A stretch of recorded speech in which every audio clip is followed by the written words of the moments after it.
afternoon, good morning, as shall I say, my fellow Tottenham fans, and welcome back to the Irish Hotspur with your boy Big Dave. I'm doing a watch along for the under-21s as we are back in action today, which is absolutely great to see. And hopefully we can see us go on and win this game, because we are in Premier League 2 action today. Of course, although we won the league, because of the way the new setup is, which is basically it's all one league, there's no relegation, there's no promotion, it's sort of to promote positive jeopardy and actually develop the player rather than, looking at results and stuff like that. And what happens is the top 16 teams in the league then go into playoffs, and that's what we're in today. Of course, we finish first, so we play Aston Villa, who are finished 16th in the league, in the playoff today, and if we win, we go through and face the winners of Liverpool and Crystal Palace. One thing I'll also say is the fact that we finished where we did finish in the league, because I think it's the top 8 teams or something like that, but we actually, the top 12 teams who we actually qualify for next season's Premier League International Cup, getting the chance to take on under-23 sides from across Europe. So I'm very, very interested in that next season. That'll be very interesting. Have a look at other academies and see what players they've got to offer and stuff. But it's a big, big game here today for the under-21s. Of course, Josh Keeley backing on the bench, which is interesting after his loan at Barnet, and Luca Gunter does replace him in the lineup today, who has replaced him since he's been gone. But let me just bring up the lineups. Of course, you got Luca Gunter in goals. You got Casanova at right-sided centre-back with Dorrington playing left-sided centre-back. King on the left-back. Kieran Menton at right-back with Tyrese Hall and Abbott forming the midfield. Sunsup Bell on the right. Donnelly as a sort of cam through the middle. Santiago on the left with Will Lancashire up front. On the bench, you got Tyrrell Ashcroft, Josh Keeley, Niall John, Max Robson and Jaden Williams. And of course, this is off the back of the under-21s beating Nottingham Forest Thursday night. A late comeback. Of course, they went 3-0 down and came back to win it 4-3 with 2 goals in stoppage time to put themselves in the final of the under-21 Premier League Cup as well. So still a lot to play for, and a good weekend in general for the academy, because the under-18s beat Arsenal as well, didn't they? Which is also great to see. Big up V Spurs TV, good to see you. He says, hi mate, love the vids, come on you Spurs, really appreciate you tuning in brother, really do, and hopefully the under-21s can get the win today. V Spurs TV says, do you go to the games? If you do so, match day vlogs. I usually get to try and get to between 1 and 3 every sort of single season, but to be honest with you, when I go to games, it's more so for me to more get away and sort of enjoy it rather than be there to do filming and vlogs and stuff like that. But I do hear you. Maybe it is something that I should look at, V Spurs. Big yourself up. Really appreciate the support. Where are we? How close are we to kick off? Just bear with me. So like I said, this is the playoffs of the Premier League table. It's absolutely shocking the way it's being put together. But it is what it is, and hopefully the under-21s can come through the playoff rounds and win it outright as well, because they do deserve it. They've had an absolute tremendous campaign. Of course, this was a league last year. They got relegated out, but because they changed the format, it kept us in the league, and now we've absolutely dominated it, and we should be beating this Aston Villa team here today. We should be beating them, so let's see how we get on. We're just about 1 minute out from kickoff. Aston Villa out on the pitch. Spurs are in a team huddle here. Substitutes. Emery on the bench. I wonder, is he actually Unai Emery's son on the bench? Interesting there. Villa look like they're going to play a 4-5-1 here, or a 4-2-3-1, maybe similar to Spurs. It'd be interesting to see what way they line that up. Who have we got in the house? Whoever we've got in the house, make yourself noticed and get in the chat and help me out here. Get me through this watch along. Come on, ref, get on with it. We've got soft chill sounds. How are you watching this? It's on Spurs Play, my man. So it is. And it's V Spurs TV. What channel are you watching it on? It's on Spurs Play right now. It's live on Spurs Play, brother. But we are about to get kicked off here. Tottenham playing at home, Aston Villa away, and Tottenham under-21s, of course, they play their games at the Stevenage ground, so that's where it's being played today. Come on. What are we waiting for?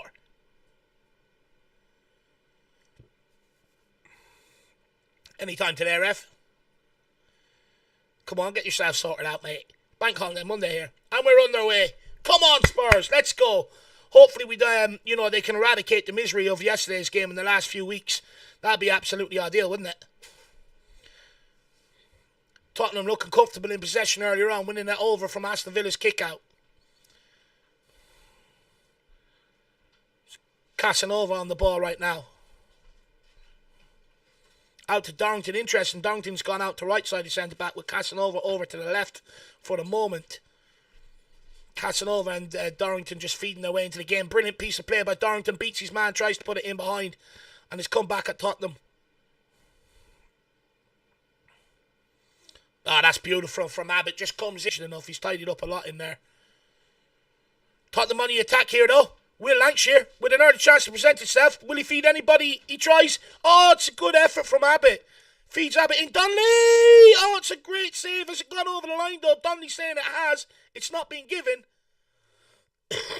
Great save by the keeper, and it's just cleared off the line. But great intent and start from Tottenham Hotspur here, looking to lay down the law and get into the last 8 of the playoffs. Casanova on tonight. Knight with a beautiful ball down the channel to find Donnelly. He's being hacked at left, right and centre here. Oh, that's great composure from the young kid. Feeds it back tonight. 3 players around him being hacked at and still feeds it back. It's a good start from the under-21s though, with plenty of purpose there. Abbott with an effort. Probably, good save to be fair. Probably should have went for the dink over the keeper, and Donnelly with an effort as well. It's a good ball over top for Will Lancashire here. Does he win a corner? Tottenham corner kick. This is a good start for Tottenham, showing great intent. I know there's a few people at this game. I think I've seen Chris Cowling on Twitter say he was at this game. It's a good ball for Will Lancashire. He finds the great reverse pass for Abbott. It's a good save. The keeper doesn't know much about it. Donnelly takes it down as a strike. It's a good save. Gone underneath the keeper. It's cleared off the line. Is it just over the line maybe? Not given anyhow. Santiago with the corner kick. It's a near post header. It's falling to Donnelly again. He's looking for the penalty. It's not given. He still has the ball. Man is fighting with his life here. Oh, absolutely. The kids are sensational. Oh, well done, Casanova. Double header.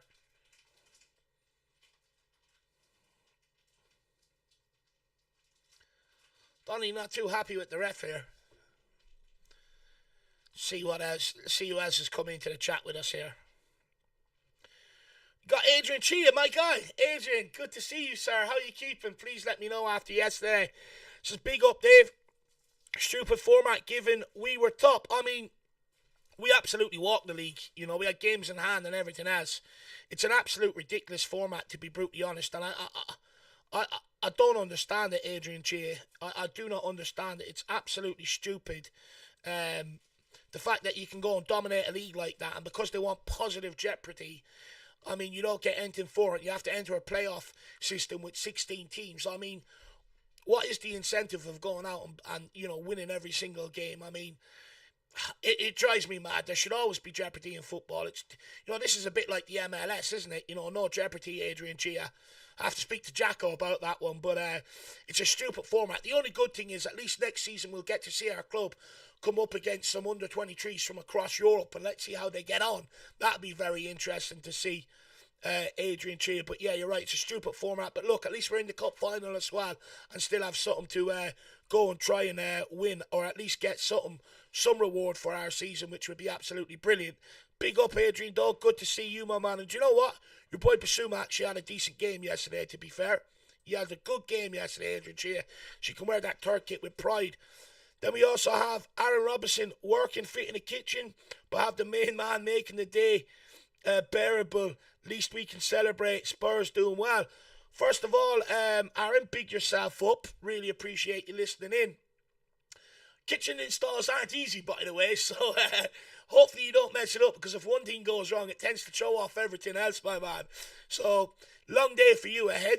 Hopefully you can get it done and have a nice chipper or a few cans in the fridge for when you're done to reward yourself. And look, hopefully we can get the win today. I really do hope so, because I don't want to be beaten here, because the whole idea of this is to eradicate what's gone on with Tottenham senior team for the last few weeks. I've watched the under-21s all season long, and hopefully we, they get the reward and the success that they deserve here, Aaron. But big yourself up, man. Really appreciate you popping in. Anyone got any tips on kitchen installs, please give them to Aaron in the chat there. We've got Dorrington. It's a good switcher play out to Santiago. Faces up his man, pushes it onto Donnelly. Donnelly gets it across and it's just cleared. Will Lancashire, good movement towards the near post. Abbott picks it up. Onto Casanova. Interesting that Dorrington's got a right-sided centre-back. And he's using his right foot as well. He's brilliant. It's a good start from the opening 6 minutes from Tottenham, though. We have Aston Villa penned back in. They haven't really caused us any problems. You know, lately with the under-21s, we've been conceding a lot of goals and have been open. It's a good ball in the box from Kieran Menton. It's half cleared here. Shanked. It's out for an Aston Villa throw-in. But it's a good start. You know, the last few weeks we've conceded a lot of goals. We've been open and we've conceded goals first, actually, getting off to slow starts. But today, kept Aston Villa penned back in their half, which is what we want to see. Good intent here from the young lads. By the way, I'm presuming everyone can hear me in the chat, right? I haven't even checked. Let me turn myself on and let's hear. So it's just cleared. Will. Yeah, you guys can hear me. That's all good.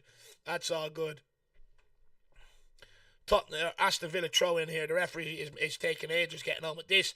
Guns football and things. Let's go. Come on, you Spurs. Big up Guns football. Good to see you. Soft Chill Sounds. Is it free to watch?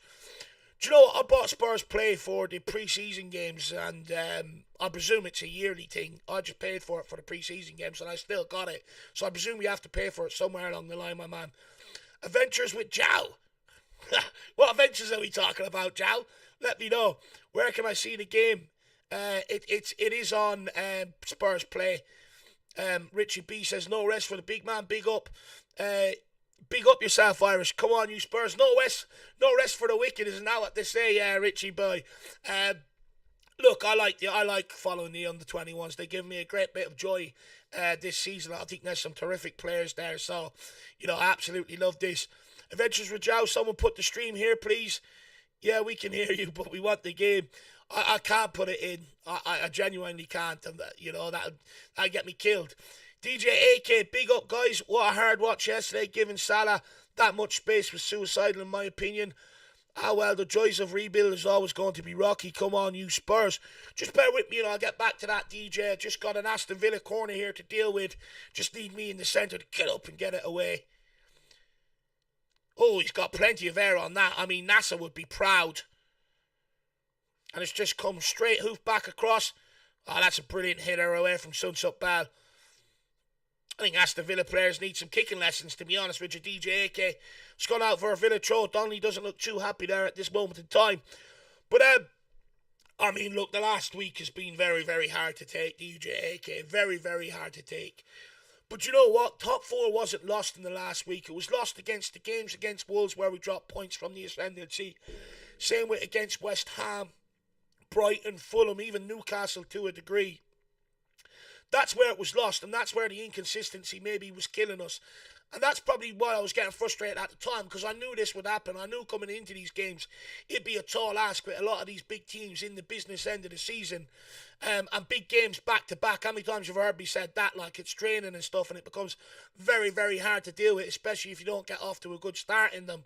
And that seems to be the case. But, however, I'm still behind Ange Postecoglou. I think when you're talking about a man to invest in, he gives you on the front foot football. You know, he handles the questioning very, very well. He gets his message across. You know, and for me, the Aston Villa goalkeeper goes to clear it, and it comes off Will Lancashire and just doesn't get the look, and it ends up going wide. That could have went absolutely anywhere. And he's got a few goals like that this season, Will Lancashire, and he works hard for them. I'll give him credit there. But DJ AK, I think for me, you got to invest in a project. You can't keep sacking managers every single year because, believe it or not, we're just going to have the same discussions coming out the back end of next season if we do. You know, I already warned people at the end of Conte, okay, if you want Conte gone, but you've got to give the next guy a chance, because if not, we'll be having the same conversations, and here we are again, deja vu, DJ AK. Richie B says, can hear you, you're quiet, but can hear you. Maybe I need speaking to the mic a little bit, as hopefully that's better, my man. God's Football and Things says, hi Dave, hope you're well. I'm going for an operation tomorrow and a bit scared, but you are making it easier for me. Great stream. Look, first of all, my man, best of luck with the operation. I mean, look, if I had to go for one, I'd be so scared as well. But at the end of the day, it's there to help you, and these guys are professionals and know exactly what they're doing. It's not like some of the Tottenham players where you don't know what you're going to get, you know. You're in the hands of great people, my man. And look, just go in, get it over and done with, get yourself recovered and get back to full health, buddy. That's what I would say to you. Try not to be too nervous. Try not to let it overtake you. At the end of the day, you know, it'll work out in your favour, brother. Adventure with Jow says, oh, what's going on here? You have a nice voice, radio voice. Do you know what? I think that's the first time anyone's ever complimented my voice. I think it's very, very screechy. So, you know, I really do appreciate that, my man. Thank you very much. Aston Villa here on the attack, though. They're starting to get a little bit more joy. 11 minutes in. Plays for the overlap. Good defending by Santiago. That's absolute assault. If that's not given. Is that given? Oh, he hasn't given it. Oh, my Lord. I mean, I guess you're just allowed to jostle people in the back now. I mean, I'm sorry, guys, but I can't keep up with the rules anymore. I genuinely can't. There's a new rule every day of the week that changes. Oh, it's embarrassing.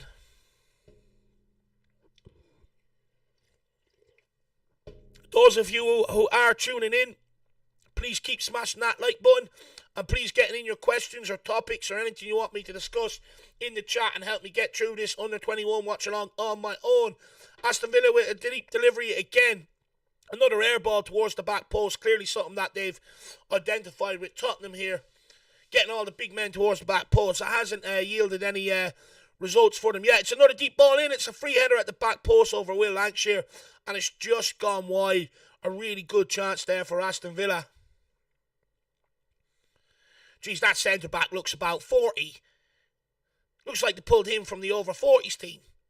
It's a joke. I mean, there's no way he's under 21. There's just no way. Ooh, Tottenham taking a bit of risk there. Good play by Abbott. On to Alfie Dorrington. Dorrington, good ball into Lancashire. Good hold-up. Just gets crowded out there by the Aston Villa players. Gone back to the keeper. Will Lancashire's up on the press again, forcing them to go out wide. Oh, Aston Villa are just starting to get a bit of joy in this game. You can already see it coming, can't you? You can just see it coming. Saying that, Aston Villa with a switcher playing, it's nearly gone out for a corner kick. Putting themselves here in trouble. Don't let them out here. Oh, no. We've just completely... Oh, well done. Good tracking back by King. He originally gets done, but, you know, follows up and gets back on the recovery run and mops it up. Well done. Good defending by the young guy. Casanova. Mr. Lover. Great name. Shakespeare couldn't even make that one up.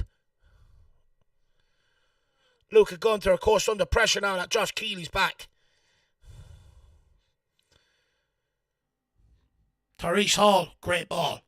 Dorrington back to Gunter.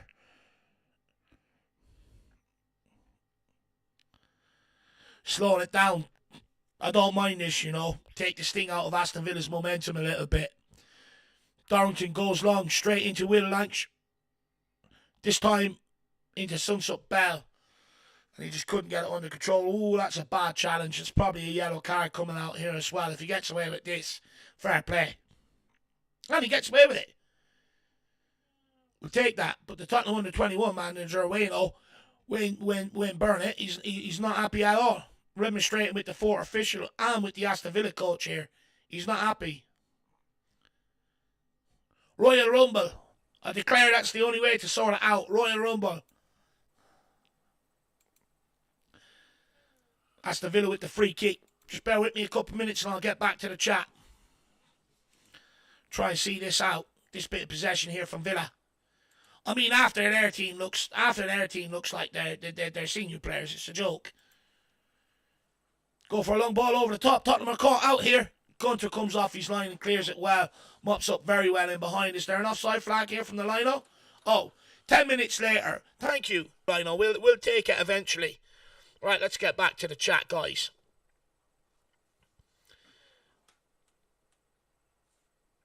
DJ AK says, I've got a face for radio. I think I do as well, my man. Pick yourself up. Big up gods of football and things. Do let us know how you get on, though, please, my man. That'd be epic. Richie B says, have you seen the stat comparing Ange to Klopp and Arteta on points won after 35 games? Guess who has the best record? I'm Ange. In Ange we trust. Come on, you Spurs. No, 100%. Yeah, I've seen that, my man. I think he's 2 points above Guardiola. I think 10 points above Arteta in his first season. Look, a lot of the noise and a lot of the anger comes from it being Arsenal, Chelsea and Liverpool, and it's sort of 4 games on the bounce now, including Newcastle. I think that's where the anger comes from, which I get. But Roy Keane sort of alluded to it yesterday as well, that, you know, take away that anger. Spurs have had a good season in compared to what we were expecting. Gary Neville on his podcast, not the Overlap, the other one that he does for Sky Sports, you know, he also spoke good things about Ange in the season so far and stuff, and sort of put it a bit into perspective, and it sort of calmed me down a little, I won't lie. And for me, I just think back and Ange is the right thing to do here. Peter Lee, big up, my man. Good to see you. Really appreciate you subscribing as well. Absolute legend. Richie B, tell everyone to smash the like if you don't want to see Arsenal win the league. Look, interesting enough, I think City are playing Fulham Saturday. If they can win that, I think notoriously Arsenal end up dropping points on the Sunday, don't they? And they're away to Man United. So, I actually hope Man United do us a favour there, to be brutally honest. Lee Yates says, come on, you Spurs. Hope you're well, Dave. Big up, Lee. I'm keeping good, my man. How are you keeping? Let me know. Peter Lee says, these two remind me of Laurel and Hardy. Oh, absolute legend. Who else have we got here? Good day, Jose. Good to see you, my man. Hopefully you're keeping well. How are you keeping? Let me know. V-Spurs TV says, love the vids, mate. Really do. I really appreciate that. Look, some like them, some don't. It's not for everybody, but I appreciate it, sir. And then Emily's also telling everyone to smash the like and subscribe and grab yourself a membership and all that jazzy stuff.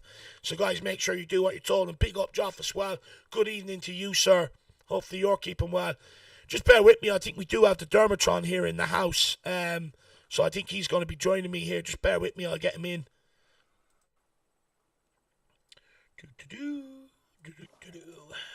Watching Dave at work. Amateur hour, huh? Amateur hour without Jacko. Here we go. Darmo should be in here now. Anytime today. Come on. Yeah, have you got the game on? Yeah, I have, yeah. Good. 18 minutes and 19 seconds. A few minutes ahead of me. Give it a pause for 5 seconds. I will, yeah. No, Tell me where you paused at. Okay, hang on, where am I? I'm pausing at 18:30. Okay. Unpause. There you go. By the way, Darmo. Yo. What time did you call this? No, I'm not well. I had an awful night's sleep. I am not well, but I couldn't let you down. I had to come in. No, I appreciate it, my man. If I'm only messing with you, I appreciate it. I went away from all Spurs yesterday and watched the Grand Prix and really enjoyed it, actually. It was a great Grand Prix. Did Lando win that? He did, yeah. I missed the Grand Prix yesterday. Don't really watch it too much, to be honest. What did I end up watching yesterday?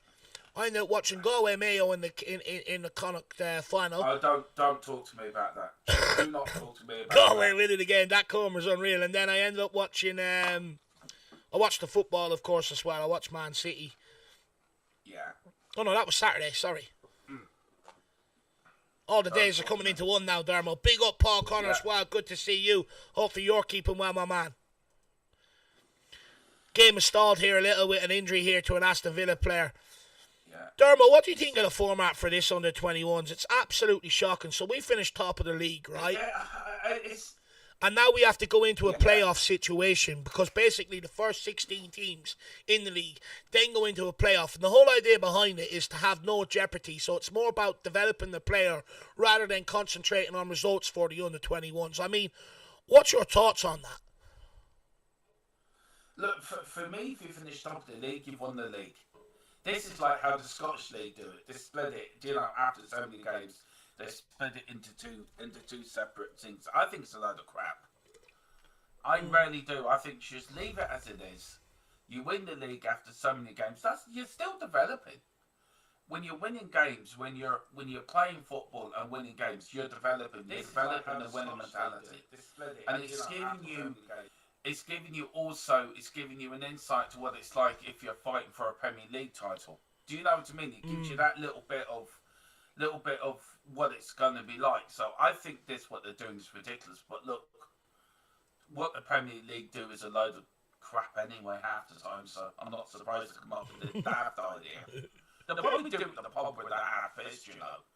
What do you reckon, lads? Can we come up with a daft idea? Let's go down to the pub, get drunk, and then we'll come up with an idea. And then they think it's great when they're drunk. And when they're sober, they think, well, we can't go back now, can we? Yeah. So, it's football being run by brewer cats. That's what it is. Just bear with me. I'm going to try and turn myself up here a little for the peeps. I think our microphones are a little bit low, and I haven't a clue how to sort it, so bear with me. I could end up messing this all the way up. So just bear with me, guys.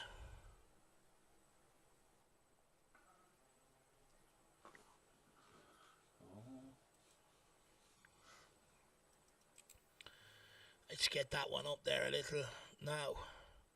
Hopefully that's better. Hopefully people can hear me a little bit more. We'll do the same to Darmo's cam here. Or not Darmo's cam, Darmo's mic. Just bear with me. No, that won't happen through there. 22 minutes in. Come on, Spurs. Playing at the wonderful Stevenage Stadium. Which I've been to a few times when I used to live near Stevenage when I was a kid. Have you? Yeah. Well, Spurs' reserve team used to play in St Albans when I was a child. I used to go down there. I was lucky seeing the likes of Ozzy Ardiles playing there and Graham Roberts and all them playing. It's an in-swinger. It's a good clearance. Who's that by Will Lancashire, I think, got on the end of it. Okay. They need to bring back reserve team football. You know, it was a good step up from the academy into men's football behind the doors to sort of get you used to it and stuff like that. And you were playing with first team members as well. That was the thing behind it. It got you used to playing with the first team. I think they should bring back reserved, but I'm being old-fashioned saying that, I suppose. This is the... I remember when I done the interview with Mickey Hazard, he was saying that, you know, he thinks they should bring back reserve team football and stuff like that. Yeah. He says it's a good sort of step up between the academy and the first team. Sort of bridges the gap. Kieran Menton under a bit of pressure here, and it's absolutely thumped long by Dorrington. It's a free header to Villa. Spurs haven't been able to get their own out of their own half now in a little while. We opened in 6 minutes. We started off very well, but we sort of slacked off a little. Tyrese Hall goes backwards to Kieran Menton, over to Dorrington, across to Casanova. Can Spurs get out here down the other side? Casanova back to Dorrington. Dorrington with a good ball down the wing to Sunset Bell. Sunset Bell tries to feed it in behind for Will Lancashire, and it's just overhit. A lot of huffing and puffing. Let's get into the chat and see what they're saying here with us, Darmo. But big up, Paul O'Connor. Good to see you. Dave Ginola says, big up, Dave and Darmo. Come on, you Spurs. Big yourself up, man. Good to see you in the building. SB, Tottenham will beat City, and that would be the game that decides Arsenal winning the title. I really do hope not. Hopefully City can beat Fulham at the weekend. And then Arsenal lose to Man United, then our game doesn't actually even matter, to be brutally honest with you. So that would be ideal. Paul Connor says, always good, me, mate. Let's hope we win our next game, and we need to get out of this losing streak. Look, we need to take 6 points from Burnley and Sheffield United. We have to. No excuses. Just got to go out there and get the job done against them two teams, and we should be okay. Josh says, do you think having two games so close together had any effect on the players? Look, the week we've just had, the North London Derby, Chelsea and Liverpool. So what's going to be like next season with Europe? Does it take it out on the players to a degree? I'm not quite so sure. I think Ange Postecoglou actually made a lot of changes over the course of the 3 games and stuff like that. But at the end of the day, they're going to have to get used to it, because that's going to be their schedule next season, because they didn't get Champions League. It's going to be Sunday, Thursday, Sunday. Sometimes Saturday, Thursday, Sunday. That's the way it's going to be. So, you know, they better get used to it. And at the end of the day, the players do say, oh, Aston Villa in here. Oh, it's a great challenge. Used that by Casanova on the... or Tyrese Hall, is it? On the recovery run. Tyrese Hall. What a challenge. What a tackle. What a tackle. DJ AK says, fair play to Lando Norris, good driver to be the new Lewis Hamilton. Yeah. Moondog says, good afternoon from sunny Turkey. Moondog, hopefully you're enjoying yourself out there, brother. Hopefully you had something a bit stronger with your dinner yesterday to get over that defeat yesterday. Absolutely sad to see, but, you know, probably out in Turkey, the right place to try and get over a result like that. Yeah, I think so. Big up to Moondog. And I tell you what, the place were a bunch of turkeys yesterday. So I think you picked the right place, Moondog. Enjoy your holiday, though. He'll come back with a new head of hair and new teeth as well. Yeah, he will. Just be careful. Them turkeys like chasing you around places. Just be careful of that then, Moondog. Paul Connor says, Dave, are we ahead on aggregate or are we behind? No, there's no aggregate in this one, my man. I think it's just a straight playoff, one leg. Of course, we get home advantage because we finished top and Aston Villa finished 16th. Still 0-0 as it stands, but I mean, Villa are looking the better team here for the last while, man. We've got Dorinel Montelle. So some of these players need to come to the first team next season as backup, hitting two birds with one stone, youth, and deal with the homegrown problems. Look, absolutely agree with you. I've been campaigning for it, you know, for a while now to give youngsters a chance. Some youngsters have already walked away from the club, the likes of Sirkin and people like that who should have been given their opportunity a long time ago. I've walked away and chose to sign on elsewhere. These guys, we've managed to tie them down to new contracts. Now it's just about giving them the pathway, giving them the opportunity. Good to see Mikey Moore up with the first team, but the likes of... And I think the reason why you're not seeing the likes of Dorrington, Donnelly and stuff like that up there at the moment is because they are chasing the domestic success on two fronts, the under-21s. And I think he's probably been told, you're not going to disrupt that personally. And I think it's right that they don't. You know, I think it's right that they let these guys... Great ball by Therese Hall. Go and try and finish out the campaign. Will Lancashire. Oh, unlucky. And also give them that winning mentality as well, Dave. Yeah. You know, get them used to winning stuff, which is a great thing to have. You know, if they're going to come into the first team as winners, then that will give the rest of the squad a bit of a lift. Now, hang on, we know what it does. We know how to win. I know it's only under 21 stuff, but winning is winning. No, look, when was the last time we've had under 21 success or stuff like that? You know, last season before. And a lot of these guys stepped up from that, from the under-17 and under-18 cup campaign success that we had in the Premier League Cups last year. You know, and then they're now moved up. A lot of them have moved up to the under-21s, and they're about to replicate it again. So it shows that they are winners. You know, they do know how to win, which is a good thing for us going forward. And for me, you look at what the class of 91 at United was built off. Players that were in there winning the FA Youth Cup, etc. You know, success brought it into the first team and it replicated itself over for the longevities of their careers. Hopefully we're going to see the same of start something here, but at the end of the day, we've got to be brave enough to give them their opportunity, my man. Big up Scotty Hynam as well. Great to see you. Silly Singularity as well. Come on, you Spurs. Good to see you. Tottenham with the corner. Oh! Santiago trying to get in at the back post. Was a Sunsup bell. Really should have got something on the end of it. Another corner. Knight. Come on. With the cross. It's another corner to Tottenham Hotspur here. Moondog with the super chat. Give me 2 minutes, Moondog, and we'll get to that. Let's just see if Tottenham can turn these corner kicks into a goal here. It was originally a good corner in by Donnelly, straight towards the back post. Oh, that was Santiago not scored there, Darmo. He's inside the 6-yard box. He's missed the ball completely. Yeah, he has. He was unlucky. Who's that lady walking along with the chips and the coffee? The chips look good. Yeah, just give She's making me hungry. It looks like taco chips. Yeah. Just give you the chips, Dave, and me the coffee. I spot food from anywhere, Darmo. I know you would. We both do. You know, we're Irishmen. All we want is drink and food. We're happy. Great play by Hall. Kieran mentioned. This is more like it, Tottenham. Purring now. Like young lions. Donnelly. Good switch of play onto Santiago. He's got Knight on the outside. Does he use him? Feeds it back to Donnelly. Donnelly plays back Santiago and it's just cut out by the Aston Villa player. Casanova picks it back up. Mr. Loverboy. Kieran mentioned. Great song that, by the way. Ooh, it is actually. All the way across, gone out for a goal kick. Got a super chat here from Moondog. Moondoggy dog. Good to see you, sir. Says, I was watching it on the pub screen. 3 Spurs supporters. The rest was Liverpool. Must have been about 50. I mean, they're absolutely everywhere, and that's what hurts, Moondog. You know, over here in Ireland especially, they're so well supported. You know, with Liverpool sort of not being too far away on the ferry and stuff like that. You know, it's a huge sort of Irish settlement there from years gone by and stuff like that. And a lot of people over here are Liverpool fans. The amount of Irish players they've had down the years and stuff like that. Aston Villa on the attack. He has a shot and it's an absolute fantastic block by Dorrington, putting his body on the line there. And by the way, I just turned off my phone last night. I didn't turn it on till about 1 a.m. You know, because I had to go hiding from my Liverpool friends. I couldn't listen to them yesterday. I could not listen to them, but it's hard when you're outnumbered and you lose like that because all they do is gloat and everything else. Paddy Stewart says Spurs to win and Neil Gunter to score them all. Taco chips are pretty nice. I mean, they're absolutely unbelievable.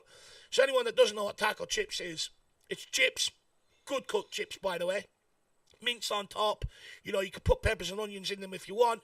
Cheese and then taco sauce all over it. My missus makes some mean taco fries actually. They're good. Oh bugger. It's 1-0. It's just static defending. Not what Tottenham needed. Comes from a shot from the edge of the box. Gunter sort of clears it, and then the number 5, who I argue is too old for under 21s. Look at the size of him. He's just there to tap at home. 1-0 to Aston Villa, and you could see it coming. He's a big lad, isn't he? He's huge, Darmo. You know, if he doesn't make it as a footballer, he'll get a role in the cast of James and the Giant Peach. I think he would. It's just a 1-2. It's a little dink.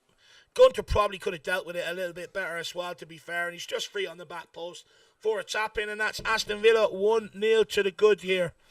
What I will say is let's not give up on the under-21s because they can display fantastic comebacks. They have done, and they did it in the last I just game. wonder, are they a bit leggy after that cup win on Thursday, Darmo?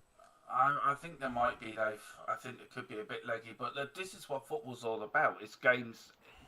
Games come thinking fast at this end of the season, and we need to get used to this. So I think it is what it is. I'm sure they will come back, and I'm sure they will win.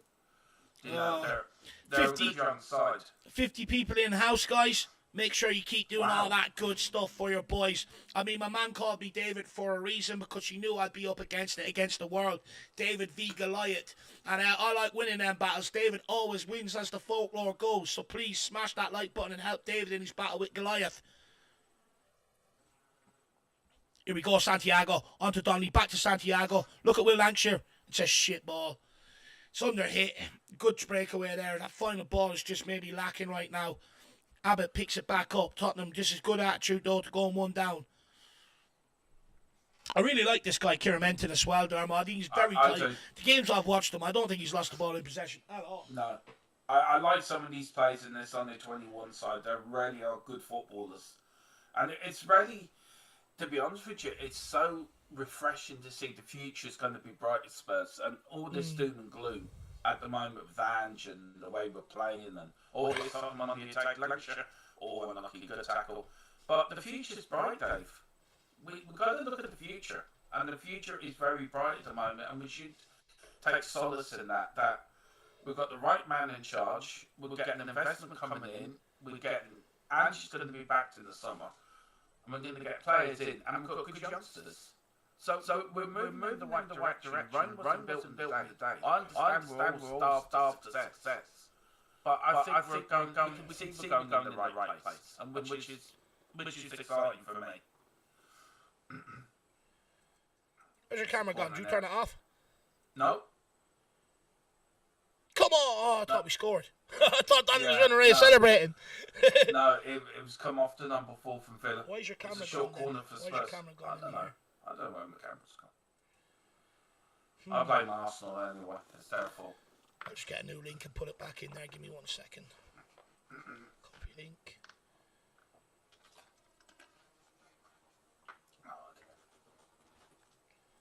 Oh, I know what it is. Grand. You're back on. I pressed the wrong button. God, I'm such an amateur at all these. You grand. I must drive people mad out there. They're like, Dave, how can you not get control of these buttons already? I tell you what, even I get confused with it, Dave. You and me are not technology men, are we? I'm not at all. I'm a caveman. No. Yeah. But But I did something last night. I was putting together my show tonight together, and I did Poch's first season and Angie's first season. And you know what? The only difference is Poch got to a League Cup final.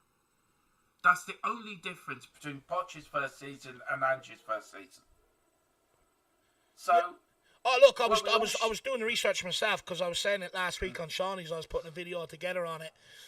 That's the only difference. I mean, Pochettino finished fifth, and many Spurs fans wanted him out the door. I wasn't sure whether he was the right guy going forward and stuff like that. And interestingly enough, Spurs fans were calling for him to adapt a little, and he did in the second season when he got more of his players in. Santiago, good ball into Donnelly. I think these players that fans that want Ange out and that, I think they need to rethink their logic a little bit. Look, everyone's entitled to their opinion at the end of the day. Not everyone has to believe in the guy, but Dorrington with an effort and it's gone over the bar. Look, for me, I just like if we sack another manager, what manager do we think we're going to get in the door? Because after Jose and Conte, we couldn't attract another sort of huge name in world football. That's why we end up going for someone like Ange Postecoglou. And if you make Postecoglou look clueless too, I mean, where do you go from there? In all honesty, where do you go?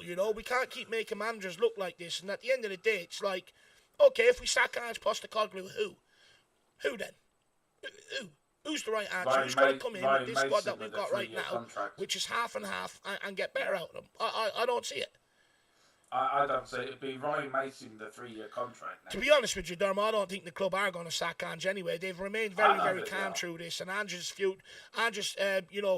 answers to questions have always been futuristic. He seems like a guy to me that's very assured of his future, very comfortable in what the plan is.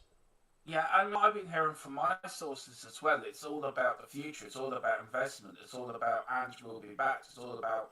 I mean, I got a bit of news last night that Levy wants to have a meeting with Ange, and I'm thinking the worst. Thinking, Jesus, what's he want? And all he wants is a list of players that are not good enough to play for Tottenham Hotspur for next season. So they're already looking at culling that squad. Now, I've done my own today. It's gone on late. I've done my own sort of players that need to go out. It's the usual suspect. But I'm undecided with two. Werner is one. And the other one is Basuma. They're the two players that I'm undecided about. I don't know where you stand on that, Dave. Do you think one or two of these under-21 players could actually do Basuma's job better at the moment than Basuma's playing at the moment?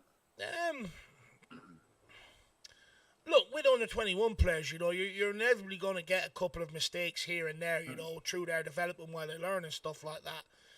Look, I've made the campaign, that the under-21 should have been brought up when we had the injury crisis and filled out the squad and created competition, but not many Spurs fans wanted to see that. So,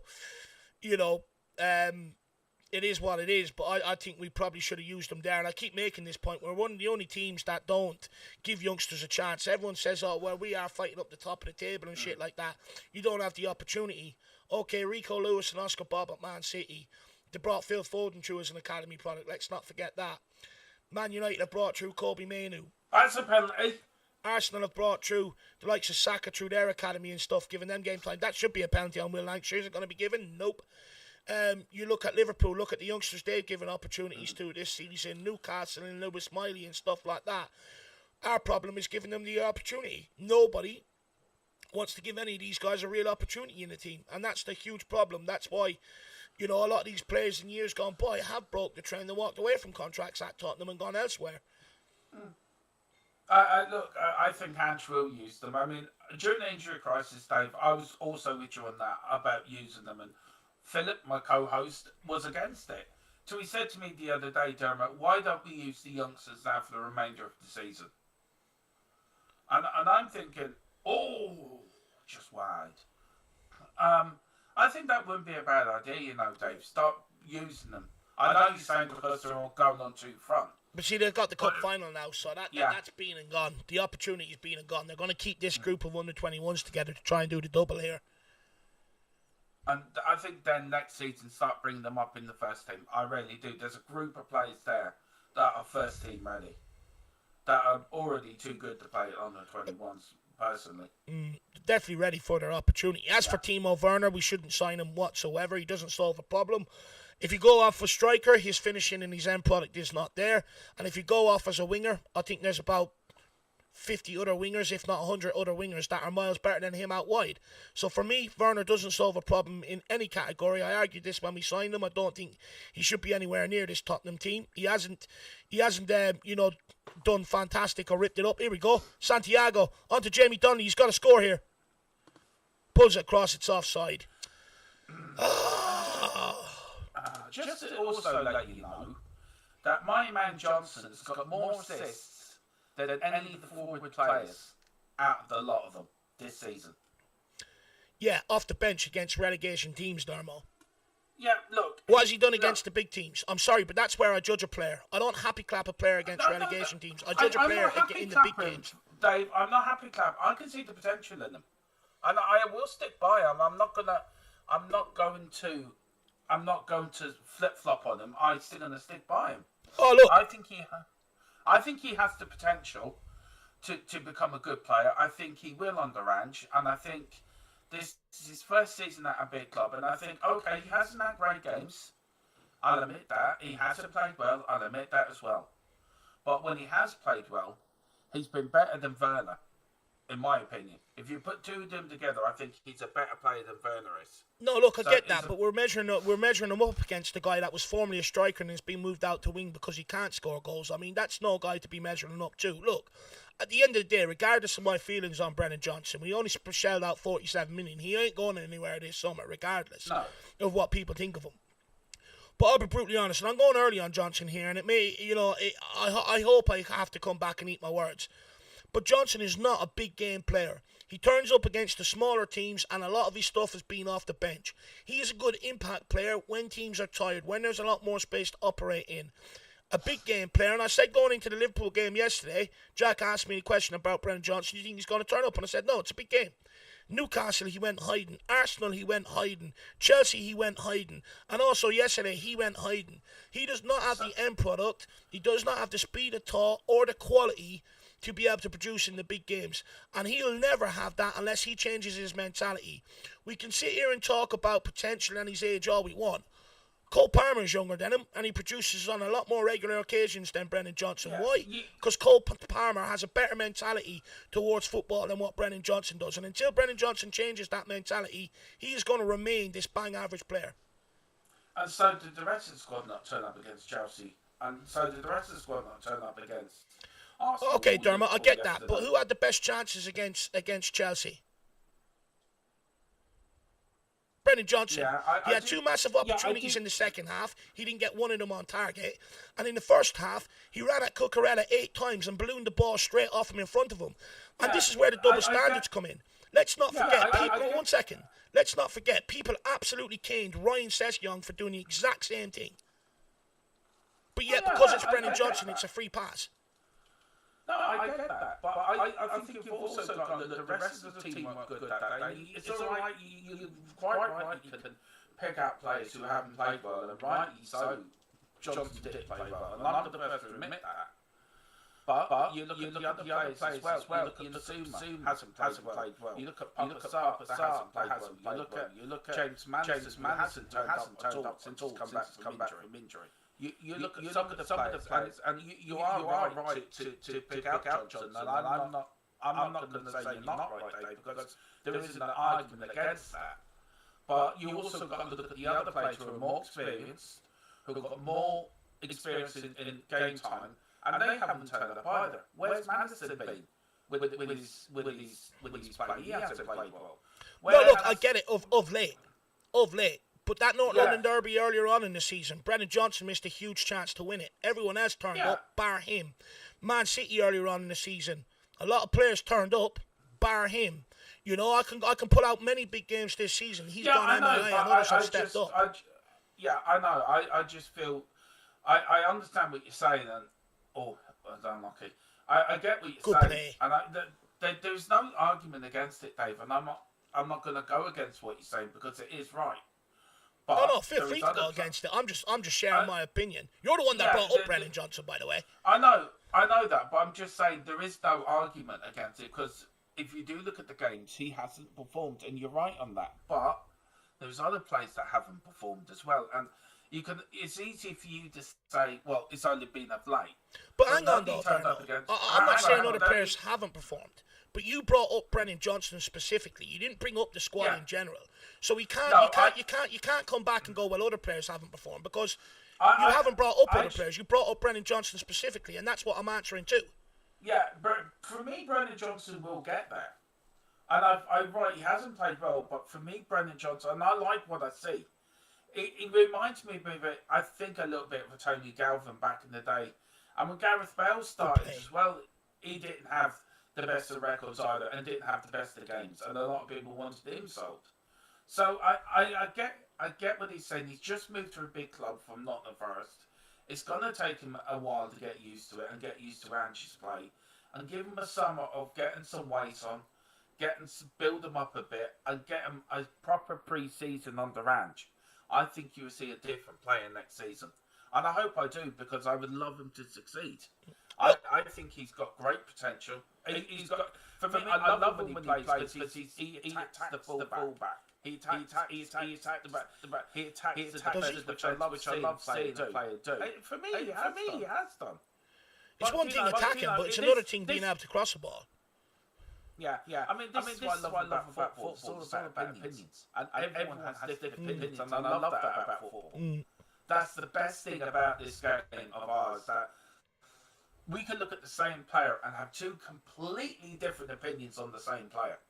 And I love that. I love that, and I think it's healthy. I think it's healthy having a debate on players in the squad that I think they're good enough and you don't think are good enough, because I think it brings out that it's a healthy argument to have, instead of us all agreeing on the same thing. It'd be a very boring argument and a boring world if we all agreed on the same thing on football. So this is what I love about our game. This is what I love about this channel. You're allowed to have your opinions. You're not going to be shut down because this ref's corrupt. You can't. Yeah, I think he is. You can have an opinion on this channel, and this is why I love coming on here, and this is why I love listening to you and Jack, because you're allowed to express your own opinions, and you have debate on it, but at the end of it, you still respect each other's opinion at the end of the day, which I think is a great, healthy thing to have, in my opinion. And I appreciate that's why I love coming. That's why I love coming on here, because I can come on about Johnson and have a debate with you, but at the end of the day, I respect your opinion, you respect mine, and we move on. And that's what I love about it, and long may it continue. Nearly there at half time. Dave's getting the big head now. I've got some chat to get into here now at half time. Is it half time now? Half time. Tottenham 1-0 down here against Aston Villa. Again, that started off with a lot of promise. We've had some good chances. Abbott's had one. I think Donnelly had one that was cleared off the line. And then Santiago had one as well. Hasn't gone our way, haven't took the chances. And, you know, look, Aston Villa, for a large period, midway through that first half, they sort of got in the ascendancy and they took their opportunity. What I will say to people is, this game is by no means over. We came back against Nottingham Forest 4-3 the other night. You know, pulled it back very well with 2 late goals and stuff like that. I think Tottenham just need to up the intensity. And let's not forget, this Aston Villa team finished 16th in the league. We finished first. We should not be losing this game. And I'll be very disappointed if they don't get a result out of this. Let's just get into the chat just quickly. Adrian Chia. Oh, I need to stop my clock, actually. Give me 1 minute. Reset timer. 45 minutes. Bosh. Okay. Right, so let's get into the chat here.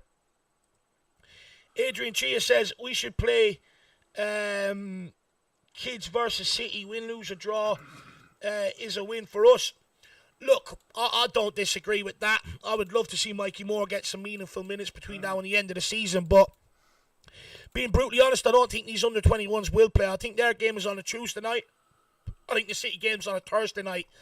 And if they win that cup, I don't think you'll see any of them against City. I think you might see a few of them on the bench for the last couple of games of the season after the cup final is over and that Adrian cheer. But look, you know me, I think we should give some of them a chance, because one thing it should create is a good core of that dressing room of people who actually care about the club, considering they've come through it. A bit like the class of 91 still care about United and stuff.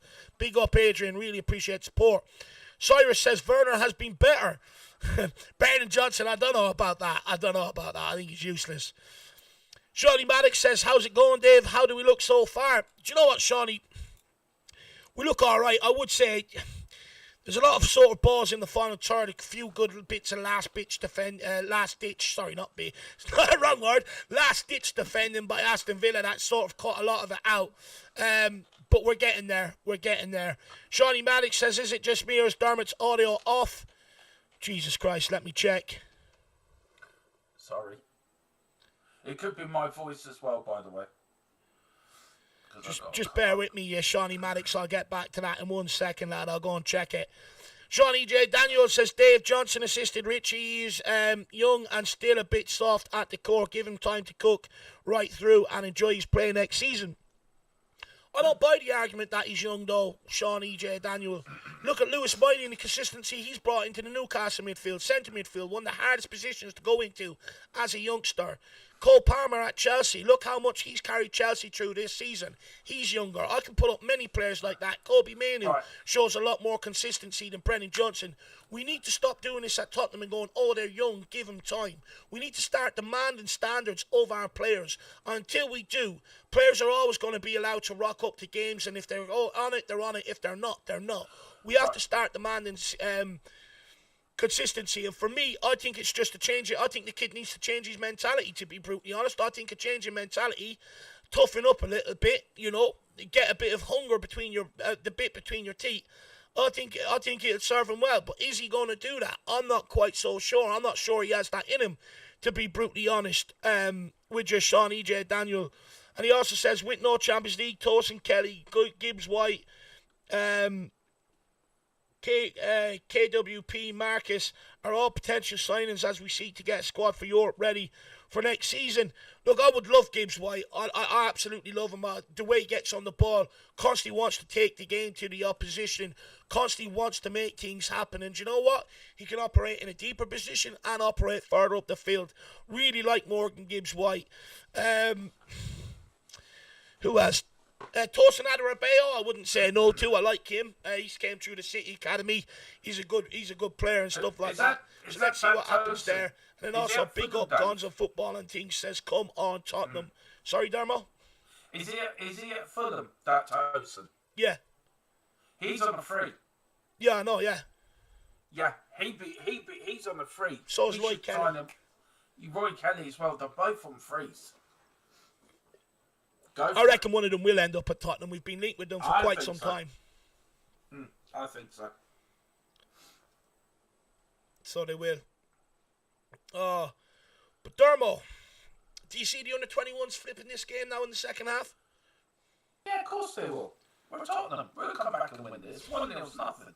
No, I think they will. I think that they showed enough to me in the first half after can come back. I think this Villa defence is a bit ropey. But look, it's all about football. It's all about them taking their chances, Dave. It doesn't matter if you're under 21 or you're in the Premier League. If you take your chances, you will win football matches. And we just got to take our chances. We're getting there. We're putting enough chances in. It's just about taking them. And I think we've got enough about us to beat this Villa side. I really do. So, but Villa have played not bad either, Dave, to be fair. Yeah, no, look. They haven't played too bad, but they've took their chance. That's all about, isn't it? It's about relative chances. We had a number of opportunities to score. I mean, we had better opportunities. Yeah, exactly. So if we just calm down a little bit and just be a little bit more clinical, I think we'll win this game. Look, it'd be a shame if we don't. First of all, off the back of yesterday, I mean, I was watching this for a bit of solace and peace and a bit of joy, Darmo. We're 1-0 down here at half time. But look, it's not beyond the realms of impossibilities. We've got some very good players there. Tyrese Hall can switch it on like that. Donnelly, Will Lancashire can bag a couple of goals. What I will say is the chances that fall his way, he needs to bury today. He's been a bit inconsistent in front of goals of late. But it's not beyond the realms of impossibility to turn this down. I just think we have to come out this half, control the game a little bit more than what we did in the first half. And like you said, take our chances. Because I do think you're right. I think that's been the biggest difference here is... Aston Villa took their chance, we didn't, and that's the biggest difference here, spot on. Sean E.J. Daniel says, would like to see our under-21 front four in pre-season with senior side. One other Fulham player to consider is Anthony Robertson, USA international, is really good, can challenge Dozie in my opinion. Look, I wouldn't mind seeing some of the under-21s head out to that game against Newcastle at the back end of the season and also going on pre-season tour. I think we should give some of them their opportunity on the tour 100%. As for Anthony Robertson, I really like him actually. I remember saying it to Jack. Jack doesn't seem to be a huge fan of Anthony Robertson, but I remember saying it to Jack on that. I wouldn't mind him. I think he's solid at left back. Good tackler, good on the ball. I really like him. Good crosser as well. I really do like him. DJ AK says, does anyone have a spare liver for next season? Probably need a spare heart as well, DJ. Spurs fan John says, afternoon, gents. Afternoon, John. Hopefully you're keeping well. And Shawnee Maddox says, we came back from 3 down in last week's cup game. That we did. Like I said, it's not beyond the realms of impossibility here, Shawnee Maddox. And hopefully we see the same today. And Lee says, Dave, how are under-21s playing? Darmo, how do you think they're playing before I give my answer, my man? I think they're playing quite well, Dave, to be fair. It's all about just taking your chances. And I think if we took our chances, we'd be winning this 2-3-0 or 3-1. But I think there's been get my teeth in. There has been some good play, some good interchange rest, and how we played, and some of these players have played today. They're maturing very well, in my opinion. Well, like, you even just look at some of the stats here. Like, we've dominated possession, 65% to 35%. So we've dominated possession. However, Villa are creating roughly the same amount of chances as us. They've had 7 shots. We've had 8 shots.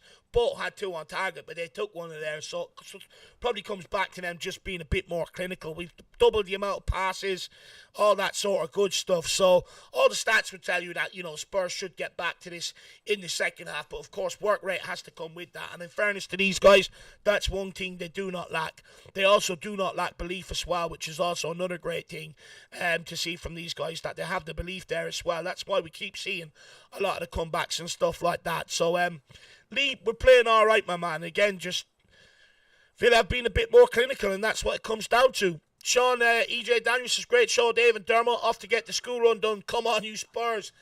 Big up, Shawnee boy. Get that school run done, and we'll see you again soon, my man. Have a good one. Have a good day. Spurs fan John says, trouble is any fullback we sign needs to be able to be comfortable. I mean, Darmo, I think that's the biggest part of it. That was why I didn't want Serge Aurier or Matt Doherty. I don't want Davies around, people like that anymore, because just not comfortable defensively or going forward, in my opinion. They're not. I mean, there's a player I'd like to see at Tottenham. I don't know if it'll happen now. It's Lamptey of Brighton. I would like him at Tottenham. I think he's a good player, and he would fit Ange's system very well. But the likes of Aurier and Davis and Doherty, they would not. I'm so glad they're gone. And Ben Davis will go in the summer, by the way, as well, Dave. He's on the way out.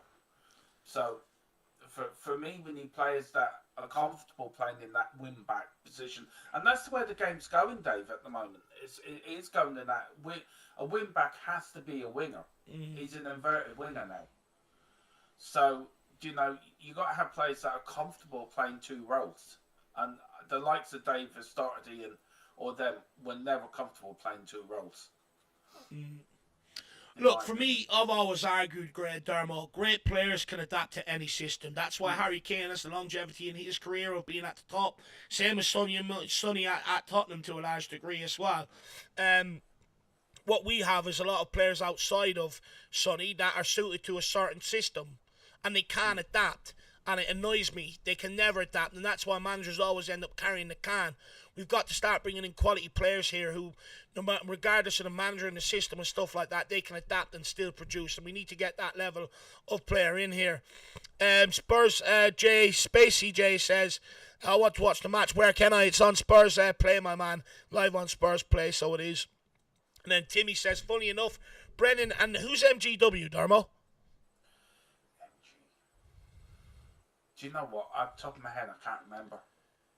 Have the same exact goals and assist numbers. Even guys like Gakpo, Diaz, Gallagher are basically the same. But yeah, Brennan has got to keep going and improve next campaign. Look, when it comes to someone like Diaz, he's having an off-season this season, so I wouldn't be comparing him to Diaz. When it comes to Gakpo, I think it's his first season in the Premier League. Brennan Johnson, it's not. When it comes to Gallagher also, it's not his first season in the Premier League. And also, he's a centre midfielder. It's a complete different position altogether. I'd expect Brennan Johnson to actually have more numbers than the centre midfielder, to be brutally honest. Look, I get the large clamour behind Johnson. I ain't going to, Morgan Gibbs-White, he says. Yeah, difference is, though, my man, Morgan Gibbs-White has been through 2 different managers this season and is playing a team facing the relegation battle. Johnson's playing in a team at the top 5 end of the table. So, again, I'd expect Johnson to have a lot more numbers. And to be honest with you, when you look at the way Gibbs-White dictates games for Nottingham Forest, Brennan Johnson never done that for Forest, ever. Look, I'm not going to tell people how to feel about Johnson. It's just my opinion. And I'll always back it up if people press me on it and stuff like that. And the only person that's going to change it is Brennan Johnson. Let's see how he does it. I want to ask you a question, Dave. Do you remember at the time that everyone was slagging Bale off, and we couldn't win the game, and there was people saying to sell him? Were you at the time one of them fans to get rid of Bale, or were you one of them fans to say, no, we keep him because I can see the potential in him? No, I like Bale.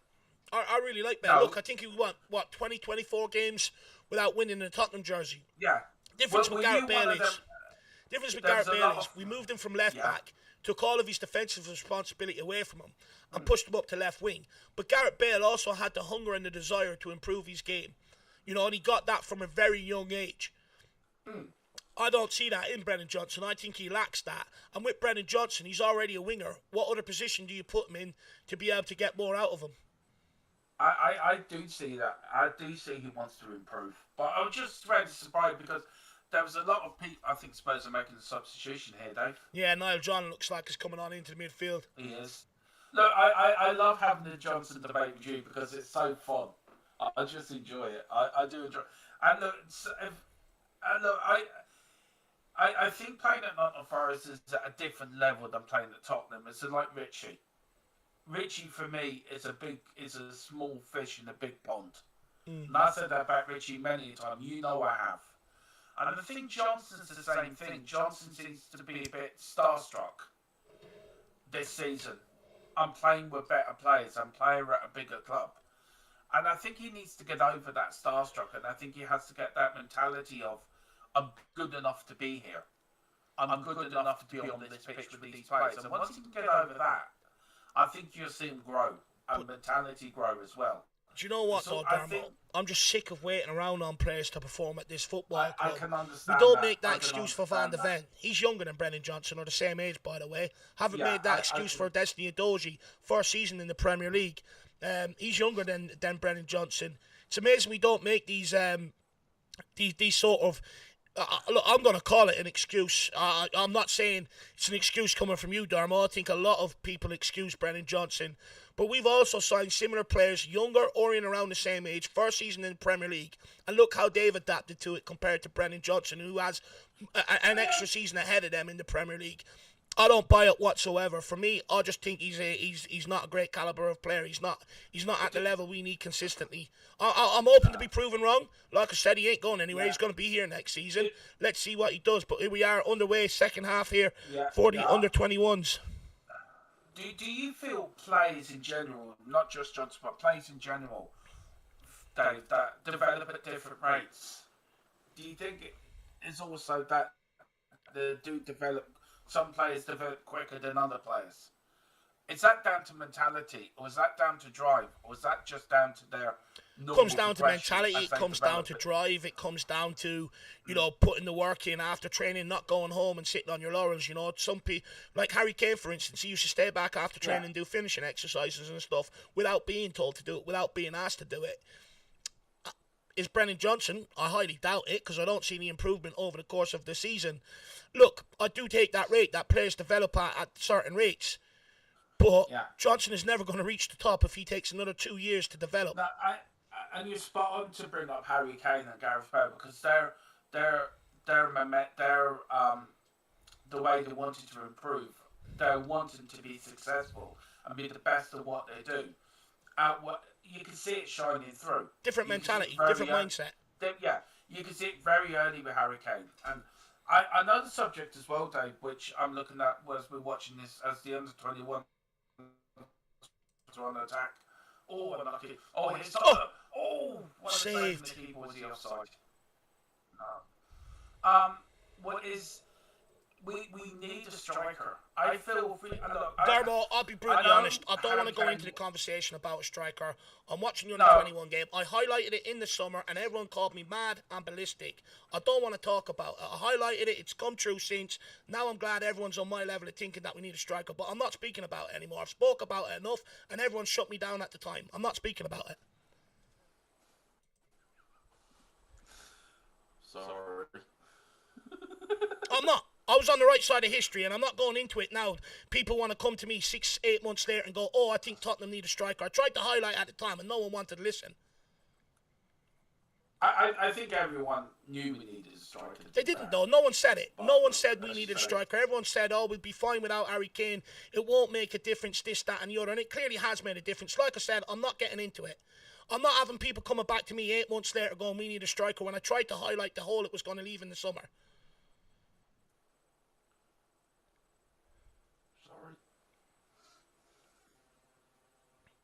Abbott, good ball. Please, Lancashire. Please. Good save again. This Aston Villa keeper's on crack today. See, it's not about... they're getting the chances, Dave. It's just about taking them.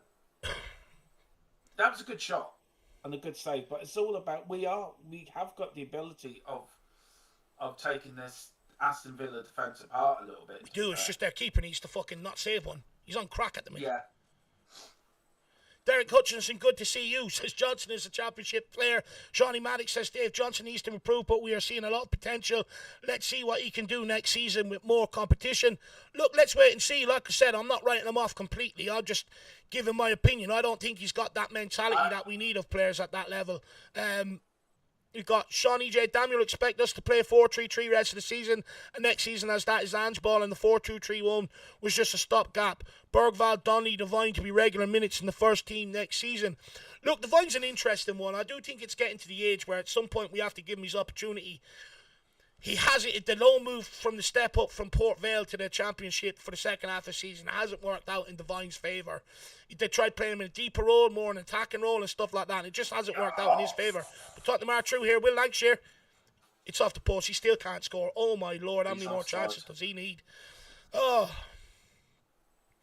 Shawnee Maddox says, we'll see if Johnson puts in the work and develops the mentality. Stuart Davidson said, that's that. Shawnee Maddox says, Dave, what do you think Lancashire's level is? What should Spurs do with him next season? Look, it's an interesting one with Will Lancashire. I see a lot of similar traits to Harry Kane in his game. Good at holding up the ball. You know, can play others into play and stuff like that. Makes good, intelligent runs. Works hard out of possession. However, I think he needs a couple of loan moves before he reaches Tottenham. I think last week against Fulham, he scored a couple of goals, but he should have had about 8 or 9 on the day. I mean, he had a load of sitters. He misses a lot more than what he actually takes. I think he needs a loan move, to be brutally honest, right now. Tottenham here again. Will Lancashire. Oh, it's a poor back pass to Kieran Menton. Apparently, my mic isn't great, Dave. I've just got a message on WhatsApp. Somebody's watching it saying my mic isn't great. I don't know if I need to do something my end.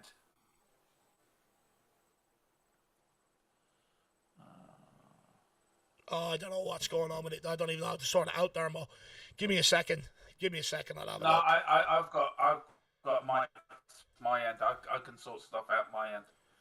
Big up, Davy Shire. Good to see you. know Just give me what 2 that minutes, Darmo. Big up, Davy Shire. Good to see you. Hopefully you're keeping well down under. Also, David, you know we need a striker when Kane was here, let alone him not being here. Absolutely spot on. Cozy says, positive finish. Why can't we play like this consistently? I mean,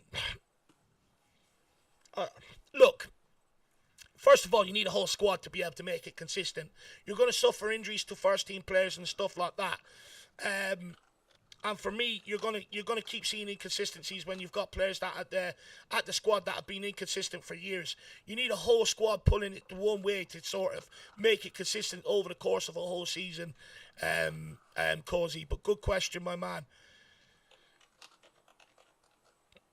Stuart Davis says, I'll be honest, Johnson only player who actually attacked recently. I mean, funny we say that. Richarlison came off the bench yesterday, 1 goal, 1 assist. Sonny, when he moved out to the left-hand side, had Trent Alexander-Arnold on toast. Johnson, we can say he attacked, but what did he do with it? Was Cucurella at Chelsea? Just take yourself back. Was Cucurella ever at full stretch having to make a block or a tackle on Johnson? No. How many attacks did he have against Liverpool where that final ball went missing and broke down at his feet? I can pick 3 or 4. And that, for me, is a huge problem. We need consistent and quality in the top, in the final third. If we had that more regularly, we wouldn't be losing some of these big games by the scoreline we are. Who else is here? But isn't that also, Dave, that I think our midfield as well hasn't been as defensive midfielders like Bazuma or Papasar have been failing also in that middle of the park, where I felt yesterday we were a bit overrun in the middle, that Liverpool just broke us with ease. And I think you're right with Johnson. I'm not disagreeing with everything you're saying, by the way. I think you're spot on in some of your analysis of Johnson yesterday. But I felt also that our midfield let us down yesterday, that when Richarlison came on in the second half, it gives us a bit of bite up front. When Sonny went onto the wing, it gives a bit more freedom in the front three. So I feel there was a few plays that let us down yesterday in that first half. But I don't know what your take on it is. If I'm right in saying that the midfield and the front three should also take some responsibility for yesterday, because Romero and Van der Ven can't keep us out, and Vicario and the back four can't keep clean sheets if the rest of the team are not going to do their jobs. Look, and Emerson yesterday, by the way, as well, lost his marker for the first goal. He checked twice to see where Salah is, and then Salah was gone. By the time Emerson realised where Salah had gone, Salah had headed the ball in the net. So I think Emerson has to take responsibility. Oh, look, Emerson takes responsibility for 2 goals yesterday. Don't get me wrong. Look, the first goal, he didn't know where Mo Salah was. He didn't throw his head over his shoulder. And what he done is he guessed. He tried to keep the line. And when you're guessing like that, the rule is you always go with the player. Because, rather than take that gamble, take that guess. If you're not sure, you always go with the player. And he didn't. He tried to cop out by taking the option out of the high line. If he went with Mo Salah, he would have won that header at the back post, no goal.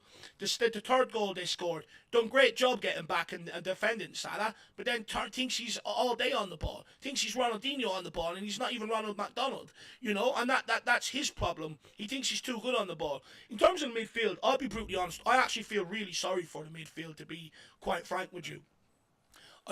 Right now, they are the hardest workers in the team. They have to do box to box, right? Every single one of them to a large degree. But as soon as they work hard in the lower areas to intricate play to get the ball into the front line. As soon as it reaches the front line, it doesn't matter who it goes into, it's getting broken down and coming straight back, which means they're having to run another 80 yards backwards. So actually, that's why you're seeing large gaping holes. The forward line can't string 2 passes together. They keep losing the ball and it keeps coming back. If you're playing in central midfield, you're losing your absolute marbles. You've worked so hard defensively to snuff it out. Not only that, build it up. You get it up to the final third, and because they lack quality and half of them don't even care right now, it's coming straight back, and they're having to just constantly doing, running up back and forth, box to box. And I actually feel sorry for the midfield to a large degree, to be brutally honest. Yeah, I mean, you look at this under-21 side, why I brought it up, that was, Dave, you look at this game here, and you see how it should be done. everyone's working hard. Everyone is pressing. Everyone's doing their job from the back four to the midfield to the front three. Everyone's doing their job, and I think yesterday everyone wasn't doing their job. But you see this performance, everyone's doing their job, and how well it does work, how well the system can work when everyone is in sync with one another. And this is where I think we need to start using this under 21 team, because I think there's players in there who can do a far more better job than some of the players at the moment that are playing in the first team. Sure, a bit more heart and desire anyway, for sure. But do you know what I mean? Everyone wants the ball. Do you know what I mean? Everyone wants the football. You can't say that about the first team at the moment. Everyone sort of disappears. But everyone here wants the football. Everyone here wants to be involved. Have one. Oh, back to Kirimenton. Oh, it's cut out.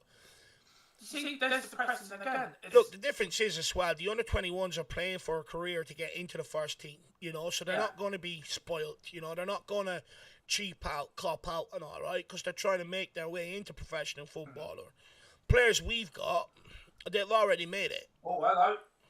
Oh. Right, John, good ball to Will Lancashire. He's offside again. Offside again. Oh, this is becoming frustrating. Come on, Spurs. Come on. Anyway, look, that's enough talk on yesterday's game. Brennan Johnson and all. I'm here to watch the under-21s. I want to speak about them between now and the end of this. But I love this under-21 mentality we've got. We've got, even the under-18s, Dave, I've got the same mentality. It seems to be running through the club at the moment, which is great to see. No, it's good to see that there's a certain style of play and stuff, which is good to see. It gives them all a better opportunity stepping up to the first team in that regard. Do you think Ange is stamping his authority now on the under-21 and the under-18s, do you think? Well, I mean, it's where a lot of the tactics and the philosophy comes from for these under-21, especially this under-21 side.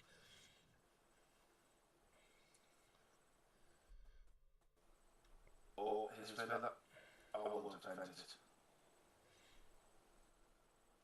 I think you're a few seconds ahead of me, Darmo. Just pause it and tell me what minute you've paused it on. Okay, yeah, sorry. No, you're all right. I'm on 58:16. Right, press on play. Yeah. I love that number 8 at Tottenham. I think he's absolutely brilliant, Darmo. Do you know what? He's had a very good campaign. He had a really good campaign for the under-18s, and then in and around December time, he made the step up to the under-21s, and he's took to it like a duck to water. He's been absolutely brilliant. What I love about him is his composure on the ball, Darmo. Whether he's being pressed in a deeper possession or whether it's in the final third, he's very composed on the ball. And a big theme of his game this season has been hunting the ball higher up the field, turning it over, but not only that, finishing it himself. I remember pulling him out in the under-18 cup final and saying to Jack, his work rate will serve him very, very well in future. Here we go. Niall John, good ball towards the back post and it's cleared out again. It's becoming very frustrating, Darmo. We're getting into good positions, but we just don't have that end product. Yeah. I think it's going to be one of those games, I think. I hope not, but... Niall John on for Sunset Bell, which was interesting. I wonder how fit he is. I don't think he's that fit. They wouldn't have made the substitution so early. Well, he was poor against Man United. Remember we watched that? Yeah. He was MIA, really. He didn't look 100% fit, and he was dropped, I think, for the Palace game, the last league campaign game. I just question how fit he is. Donnelly with the in-swinger, though. Oh, it's a free header, and he just couldn't get good connection onto it. Santiago picks it up at the back post. Looks to get turned. Looks to deliver another one. I think that's way overhit. Goes to Donnelly, who does well to retrieve it. Onto Therese Hall. To Kirimenton. Go on, kid. Has a shot. Oh. Just wide of the Aston Villa goalpost. It's not for the one to try in anyway, Darmo. No, it's not. We are trying. We're knocking on the door. It's about can we knock the door down?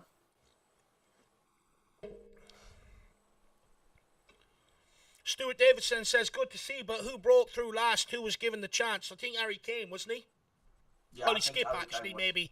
But you wouldn't say he's really sort of broke through. But look, a lot of it comes down to us affording these guys the opportunities, though, Stuart. We're very hesitant to give some of the youngsters around Tottenham. Like, for instance, Noni Madueke for Chelsea the other day. Spurs had him on their books. He turned down a contract at Tottenham because there was no pathway to him for the first team at 17 and went out to PSV. He lit up the Dutch League and is back in the Premier League now, and he's gone for how much? 50-odd million, you know? Lavinia walked away from a contract. The guy that we signed from the Chelsea Academy before that, Dennis Sirkin, you know, walked away from a Tottenham contract and stuff like that. Recurrent pattern, and it's all because they're not giving pathways and opportunities. This bunch we did manage to tie down. So hopefully now we can plot the pathway. I do think next season you'll see a few of them added to the squad or be sort of kept around as an under-21 player, but will feature for the senior team at some point because, you know, going into Europa League campaign, you do need a squad of about 30. You can register 25, and that means you're going to have to use about 5 players from the academy to beef out the squad and the subs bench over the course of a season. Kieran Menton tries a ball in here behind for Will Lancashire, and it's just under hit again, undercut. And also a great experience for the under-21s as well, playing in Europe as well. And it's a great way to bed these players in. Well, some of them will be playing against in the under-23 in the Premier League International Cup against European teams next season of under-23 level, which would be interesting. Well held up by Will Lancashire. Kieran Menton, he's a beast. I'll start using some of these players in the early rounds of the League Cup as well, you know. Look, I've been saying that for a long time, that we should give one or two of them an opportunity in the early rounds of League Cup, because we keep rolling out squad players and we keep getting knocked out because they don't give a shit. I know. Back to Casanova. Spurs Aston Villa just sitting back here trying to protect what they've got at this moment in time. Very hard to play through all 11 men. It is, but we're getting there. We're finding spaces, and we're unlucky. That's unlucky. Niall John hasn't impressed me since he's come on. No, but Villa seem very much we're going to take 3 points here, or 1 or 1-0, and that's it. They'll be absolutely delighted. They finished 16th in the league, Darmo. They'd be delighted to take this. This would be a scalp for them. I must admit, I took a bit of an interest halfway through the season with the under-21s, and I've really enjoyed what I've seen. No, they're good to watch, lad. They are very good to watch, I have to say. It's another great ball over the top. Can we keep it in? It's just cleared away again. To get to a point where we can do a double, it's great. It's great for the club as well, by the way. There's all the youngsters, the future Spurs players sitting in the stands there.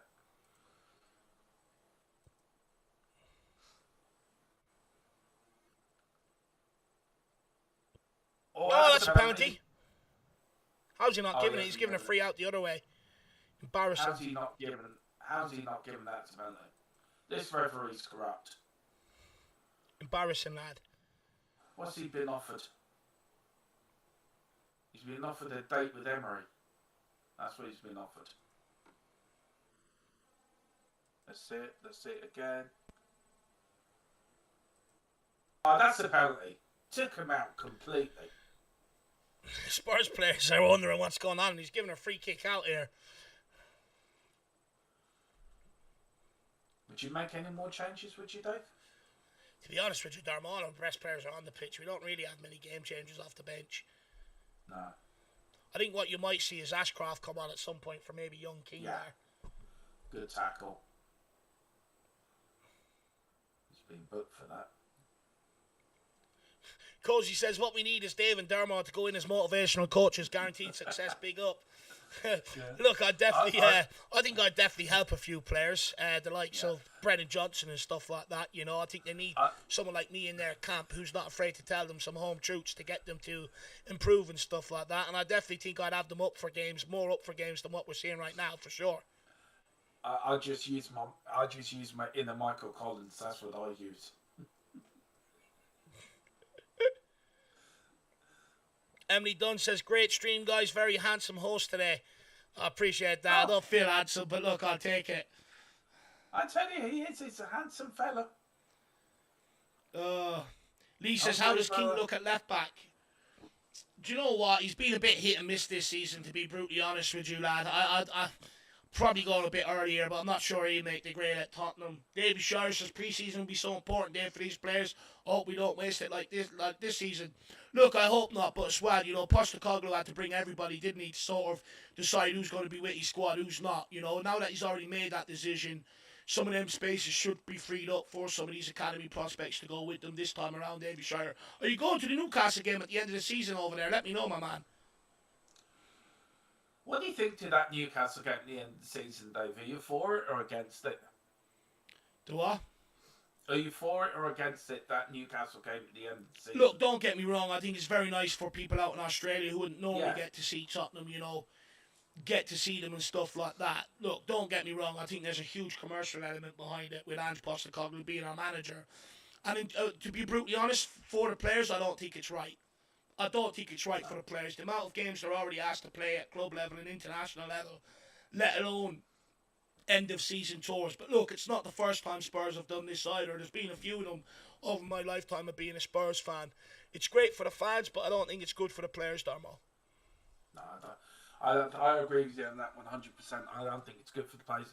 I don't think the players that are in international duties will be going to that anyone. So this is where you're going to see some of the under-21 sides, some of the squad players that have not featured much. I think they'll get a game, get their farewell games as well for Tottenham.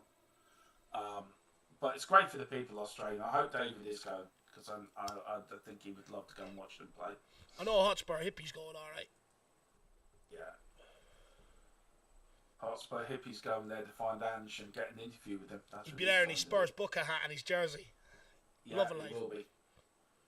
He'd be like the John Motson of the Australian media, trying to get an interview with Ange. Interesting enough, Aston Villa made 2 substitutions there, and it looks like they're going to try and get more pressure higher on up the field against Tottenham rather than sit back. Oh, here we go. Unlucky. Come on, Niall John. Just asking for one moment of quality.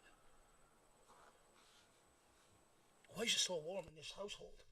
Jesus Christ.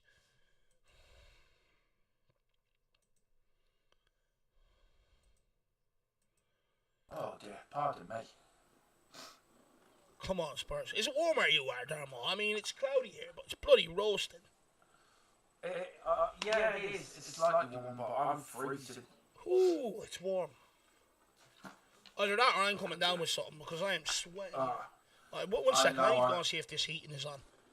It's an end of season burnout, that's what it is, Dave. Anyway, here's a free kick to Aston Villa. On the right hand side here, the number 3 over it. Tottenham, only one man in the wall. They couldn't afford to. Crosses it in for Villa. Oh, headed down. Heat's off anyway. I don't understand why it's so warm anyway. Kieran mentioned it's the end of season burnout. This is what it is. We get to the end of the season and we start feeling unwell because we've gone through a lot this season. Oh, come on, Spurs. Even my co-host has now decided to take a week off. I don't blame him. I'm taking a few days off at the end of the season. I'm going to the day after the season ends. I'm heading off to Manchester with the missus. I got our tickets for a concert for Christmas, so we're going. We're going to that, and then when I get back, then I'll be doing the likes of the Keep Loan and selling all that jazz. And then I also have a Plymouth fan coming on to record a video about Ashley Phillips and Alfie Devine and how they got on from a Plymouth fan's point of view as well. I mean, me and David are away on the 6th of June to the 13th away for a week's holiday, so I'm looking forward to that. Where are you after? She's got a cousin that lives in North Yorkshire. Oh, nice. We're going there for a week. Not going to the Cotswolds, no? No. I forget where it is. I'll let you know. I'll WhatsApp you where it is. I'll ask her when I see her. But yeah, we're going there for a week. So I'm going from there. And then the next day, then I'm straight into the Euro 24 content. So, and all the transfer content. So I'm looking forward to my week off. Same here, lad, to be honest. It's Santiago, you know 1 second. Oh, Tyrese Hall tries to get it through, just blocked again. I tell you, Aston Villa's last ditch defending has been good today, Darmo. It has actually. It's been really good. Do you know? Do you think the players have a long season? We put in a long season as well. To be fair. Oh, we do. But look, it's I'm not going to complain about that. It's my choice. Oh no, neither am I. I enjoy it. I wouldn't change it for the world. It's the nearest as ever we're going to get to be in the football industry anyway. So. True. Dorrington. Good ball to Kieran Menton on the overlap to Yeah. John. It's another ball across. Who's there? Yes! Get in, Santiago, baby. We're back in it. Let's bloody go. That's it. Come on. 70 minutes It's gone. a great ball across by Niall John. Straight into the corridor of uncertainty is what they call it. Across the 6-yard box, behind the back line and between the goalkeeper. All the way across to the back post. And Santiago's there on hand to tap it away. And we're back in it. 1-1, baby. Come on. Change the scoreboard, Dave. Lovely there for the number 2. Then now Kieran Menton, it's a great meg on the Aston Villa fullback between the legs. Great ball across by John. Will Lancashire comes across near post, doesn't get it, and Santiago far post, and they're delighted. But Darmo, not really much of a celebration. It's just back to business. They want the winner here. They sense blood. Yeah, they've played well as well, Dave, to be fair. Oh, they play very well. They deserve it. We just haven't been clinical in front of goal today. Here we go. Come on, Donnelly, the Dominator. He's running at them. Go on, kid. Oh, okay. He's shaping it up. Good ball into Hall. Just couldn't get it under control. It's a great little clip into Hall. And it's gone out. They put it out for one of their players is down injured. Donnelly absolutely done his ankles in with one bit of skill there. That's why he went down injured. You know, Donnelly went and done a step off, and the guy hasn't got up since. Hello. What's up with this player? He's taking off his... Well, he's getting hot than one of the Villa players. He's starting to... God's all football and thing says, come on, let's go. Come on, you Spurs. Santiago's coming Big off. up the We Are Tottenham TV boys. I presume it's Benji. I'm going to take a hunch here. Come on, Benji. Back in it. Santiago, baby. Let's go. And of course, then on this, I think it's either the 14th or is it the 16th of May, we've got the Premier League 2 Cup final, which I'm absolutely stoked about, and I cannot wait for that. But, you know, get through today. I think we get the winner of Liverpool and Crystal Palace in the next round of the playoffs. Stupid format, I know. But look, like Timmy says here, maybe double is on. Hopefully we can go up and find that winner. Do you know what, Timmy? I'm very impressed with Kieran Menton. I was very impressed with what I saw last season, but also this season. And do you know what? To be fair to that guy, he's played right back, he's played left back, and he's played centre midfield this season. Do you know what? He hasn't looked out of place in any of them positions, to be brutally honest with you. Kieran Menton has been very, very impressive, Timmy. So big up DJ Samuel, get in there. Come on, Derek Hutchinson, Keith Parker, Timmy, Cozy, Tony Young, they're all absolutely delighted. We Are Tottenham TV says, how we looking, Dave? Any sign of a comeback? Do you know what, Ben? We've dominated the large portions of this game. We just haven't been clinical in front of goal. Donnelly had one cleared off the line earlier on in the first half. Will Lancashire has missed a couple. Abbott came close to scoring as well. The Aston Villa's goalkeepers pulled off a few good saves as well. We should actually be winning this. We've been by far the better team. Just not clinical in front of goals, my man. Big up, though, Benji boy. Tottenham on the attack here again. It's just broken down. Oh, Will Lancashire hunting the ball like a hungry lion. That's what we want to see. Donnelly with the throw-in, keeping up the intensity here, getting it back into play. King, across to Dorrington, who's playing at right centre-back today, using his right foot. Very impressive. Casanova. Oh, what a turn by Abbott. It's a brilliant ball to Niall John. He's slowing it down. What are you doing? Kieran Menton again. Goes for the cross and it's blocked. It's out for a Tottenham throw-in. Darmo ramping up the pressure for this second here. We are, Dave. We are ramping up the pressure, and it's coming. It is coming. We haven't played bad. We played quite well. In the second half, we've pressed Villa back a lot of the game, and look, we're just about getting the right cross in and taking our chances. That's what it is. It will come. It's coming. I can feel it. I hope so. Lovely little tricks. Look at that. Little flicks and Dominator. Good ball to Abbott. It's offside. Unlucky. So Davy Shire isn't going to that game. He says it's 3 days worth of driving for him. That's a shame. And it is Benji boy in the house. I got it right. Spot on, I did.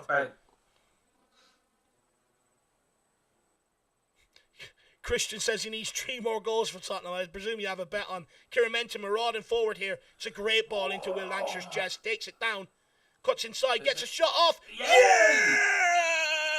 Come on! Will! Mr. Lancashire. Come on. Descending cousin of Shakespeare. Let's go. Come on. Good finish. About time he put one in the back of the net. Let's go. That's just how quick the under-21s can turn it on. I mean, you look at our team, absolutely toothless going forward. You look at the under-21s, you've got your right back marauding forward through the middle. Delivers a ball of absolute quality to Will Lancashire. Great takedown on the chest while holding off the Aston Villa fullback. And then just slots it home. It's an absolute great goal all round from the under-21s. And we're in the ascendancy now, looking to get into the last 8 of the playoffs. Great goal, Darmo, all around. Great play by Kieran Menton. What a ball as well. And then Will Lancashire to hold off the player, take it down, and find the finish is absolutely... and we finish first. The fact that we have to play them in a playoff is absolutely disgusting because of the new format. Let's see what some people are saying in chat. Big up, Rakdos Madness. Big up, Al. Come on, my man. Absolutely love it. Now we're back in the ascendancy. Good to see you in the house. People, get over and check out Team Tottenham Go as well. Andy Ellis says Liverpool overturned a 2-0 at half-time yesterday against Palace to win 3-2. So that's who we've got then in the next round. Is Liverpool if we go through today. Tony Young says yes, 2-1. Cozy with the goal. Keith Parker, 2-1. Timmy's going mad about Will Lancashire. Someone check in on Timmy, make sure he's all right. Phil Moss, 2-1 Spurs. Madsy Dave, how's Tyrese Hall playing? Look, Tyrese Hall is a very tidy player. Not his best of games today, but I have to say he's very, very tidy on the ball. He's one of them. Just keeps it ticking over, keeps it moving, switches of play. Very good in the final third, very comfortable on the ball as well, and can link up with players in terms of intricate play and stuff like that. I really like Tyrese Hall. He's had a good campaign, stepping up from the under-18s into the under-21s this season. Big up DJ Samuel, Dave Ginola, Derek Hutchinson. Timmy says a finished game would be proud of. Stuart. Davidson says quality finish. Constantly one. We've got Dorinel, Muntel. Give me 1 second. My chat thing here is going absolutely ballistic. And he says our under 21 front is better than the first teams. It seems like it at the minute. Daniel Harris says literally switched away for 10 minutes and with 2-1 up. We should play the under 21s in the Prem. Switch away more, Daniel. You know, keep it off until the 90 minutes is over and then come back in. Hopefully you get the win. But no, good to see you in the building. Of course, we must be related somewhere down along the line, my man. Some great Harris must have brought us together somewhere along the line. Good to see you in the house. Kieran Menton bursting forward here again through the middle. Goes for the shot. Forces a good save. He's very good, Kieran Menton. Big up Stevie Webb. Yes. And Andy Ngayan says, come on, you Spurs. Good to see you. Liverpool crest there. I think we're playing your boys in the next round. But next season, Darmo, are you excited to see how this under-21 side gets on against under-23 sides from across Europe now that we're in the Premier League International Cup? I am so excited. I cannot wait. And I hope we're going to cover them, Dave, because I'm going to love watching them. If we can do it, I would love. Hopefully we get Dynamo Zagreb or something so I can see the next Luka Modric. Yeah, it'd be great as well for us to see the talent that's in Europe as well, and see what talent that Ange can sort of pick, and sort of do good stuff with. But yeah, I think it's going to be great. It's going to be a good experience for the youngsters as well playing in Europe. Yeah, because when they do play in the first team, they already have experience of playing in different countries, going away, flying away the day before the game, getting all used to the preparation of playing in Europe. So, I think it's going to be a great experience for them. I think we do quite well. I think we could do quite well against that. No, I think it'd be a good experience. You know, it'll be a true test of where they are across a European level as well, Darmo. You know, which is always good to sort of know. I think, we're getting it right at the under 21, under 18 levels. We really are. And, you have to give credit to the people that are in charge of that side of the club. Oh, poor play here by Tottenham. Have we allowed Aston Villa back in? They got cut on the outside and it's good block by King and it's cleared away by Kieran Menton. It's another shot in, it's another block. And it's cleared away by King in the end. Will Lancashire hunting it down though. We got Tottenham LSG. Ange has the worst talent ID I've ever seen as a Premier League player. Look, I know where you stand on Ange Postecoglou, my man. I think you know where I stand. Look, for me, let's wait and see next season at Tottenham LSG. Good to see you in the building, though. Look, does he ever agree with anything, Dave? To be fair, Oh, look, this is what it's all about, though, innit? You know, at the end of the day. Look, I can't excuse the Werner and the Johnson signing, but I do think, you know, the likes of Van der Ven, Vicario, people like that have been good signings, to be fair. Oh, they have. User Gamers 36 says the future of Spurs is doing well. It's doing very well, my man. And of course, this being your home of under 21 watch-alongs for Tottenham Hotspur, we will be doing everyone that's on Spurs play between now and the end of the season. Donnelly here with a good ball to Lancashire. Lancashire goes for the finish, and it's tame at best. Should have been 3-1 and beyond doubt. Oh, frustrating. Good ball by Jamie Donnelly as well to slide in Will Lancashire. And then Timmy says, y'all see Vuckovic's goal yesterday versus Legia Warsaw. Sorry if anyone brought it up earlier. No, I've seen it today. It was an absolute unbelievable strike. So he took the ball sort of down the left-hand side, sort of cut in, and was confident enough to unleash a strike straight into the bottom corner. It was a beautiful goal from Vuckovic. Very talented for his age, I must say. Very talented. Way-oh! That one nearly went over Luke Gunter's head there, Darmo. It nearly did, but it was there. It's all about position for goalkeeper. He was in the right position just to pluck it out of the air. Something Pat Jones always said all them years ago. When you know you're a good goalkeeper, is when you're... Josh Keeley's on the bench after his loan spell at Barnet, actually. He's better than Luke Gunter. Oh, no. Stuart Davidson says, bit embarrassing, but how do I actually buy a ticket for the under-21s? Rather watch them. 1 second. Aston Villa. Oh, it's 2-2. Aston Villa back in it. I think you're a few minutes ahead of me again, Darmo. Just press pause there when you get a second. I'm 83-03. Oh, and by the way, this game goes to extra time and then penalties if there's no decider inside 90 minutes as well. Press play, Darmo. So this game will go to extra time and penalties if it stays like this. Stuart Davidson, I actually don't know where you buy the tickets. I think it's one of them. I think I could be wrong. I can find out for you, though. I can ask a couple of people and I'll let you know. But I think you rock up and pay on the gate, to be brutally honest with you. Christian Mateus says 3-2, let's go. Maybe he's ahead of us. It's 2-2 at the moment. Yeah, Cozy says, oh no, we have to go again. Spot on, DJ Samuel, oh crap. Yeah. Not good. Santiago here, though. With a bit of room, can he find someone? To the Dominator. It's just cleared as well.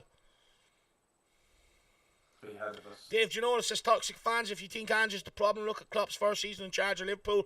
And Klopp is an elite manager, so for Ange to do this in his first season without Kane, I completely agree with you, David Ginola. Completely agree, my man. I think Ange's done a fantastic job. I really do. I think, look, it's his first season. At the end of the day, we all knew we were going to hit a trouble point at some point, you know. And the fact that it's come more so towards the end of the season, you know, I can get it. It feels like it's fading out and stuff like that. But you also have to take into account, you know, how many of the players are actually on holidays. Look at the amount of changes Ange Postecoglou has made and hasn't got reaction. You all just want the season to end and go on holidays. You can't put that down to Ange Postecoglou. At the end of the day, players have to be self-motivated as well. There's only so much a manager can do to get a player to be motivated. When you look at I've said this even before the stats were brought up on Sky Sports. I've been saying it for a while now. Arteta, first season at Arsenal, didn't go too well. Finished 8th again, and then I believe 5th. But they kept with the project, backed the manager despite all the fans going mad. You know, allowed him to get rid of some players that people seen as quality players at Arsenal at the time and get the squad that he wanted to put together. Look where it's brought them. Jurgen Klopp at Liverpool didn't go well. You know, and people say, you know, oh, Ange needs large amount of money. I mean, Liverpool brought Sadio Mane, they brought Robertson from Hull.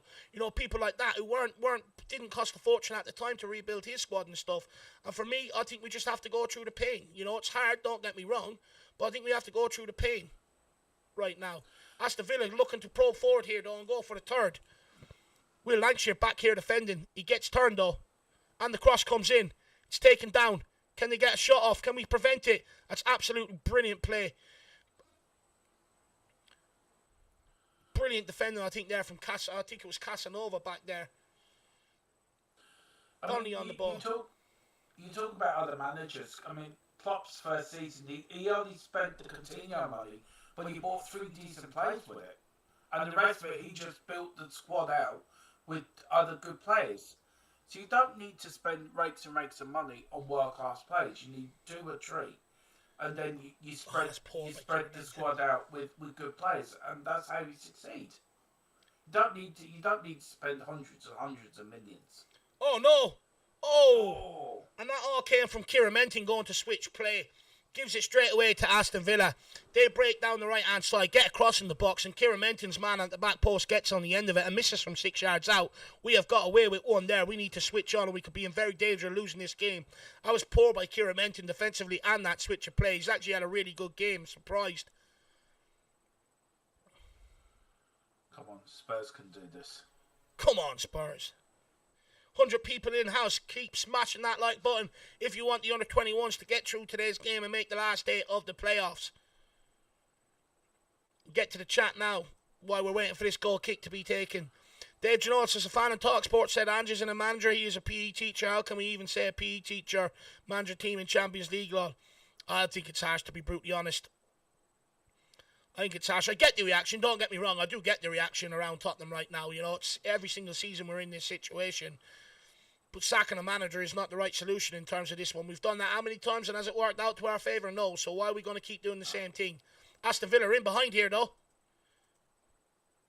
Gets a shot off on his side net, and we get away with that one again. Spurs need to wake up here, pressing for this winner.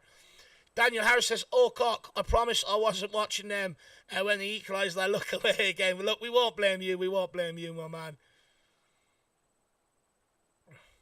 Andy Ellis says, Klopp rebuilt the link to the academy and the youth and gave you a pathway. Look at the talent now coming through at Liverpool. Absolutely spot on there, my man. Big up John from the Cheese Room says, gents, are your views on the keeper situation between Gunter and Keeley? Look, I think both are very, very talented goalkeepers, to be brutally honest. Oh, no. Wait 1 second, John. Well done, Hall. Just gets rid of that. Tottenham under pressure here the last few minutes. Look, I think both are very good goalkeepers, to be brutally honest with you. Look, I think Keeley is ahead in terms of his development. Don't forget he's had that loan spell at Barnet as well. You know, men's first team football. And all in all, he had a pretty good loan spell. Don't get me wrong, there were some mistakes during it, which you expect from a young goalkeeper. But Keeley is very, very highly rated, especially here in Ireland as well.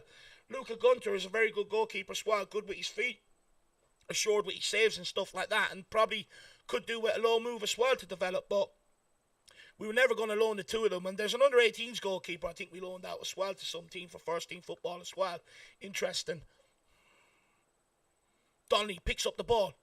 Come on, a Dominator. Great ball to Santiago. Come on, Santiago. Let's go and win this, kid. Come on. Burst on the outside. Gets across Will Ancher and he fluffs his lines from 8 yards out. Doesn't even get a good connection on. That should have been at least on target. Nervy moments here.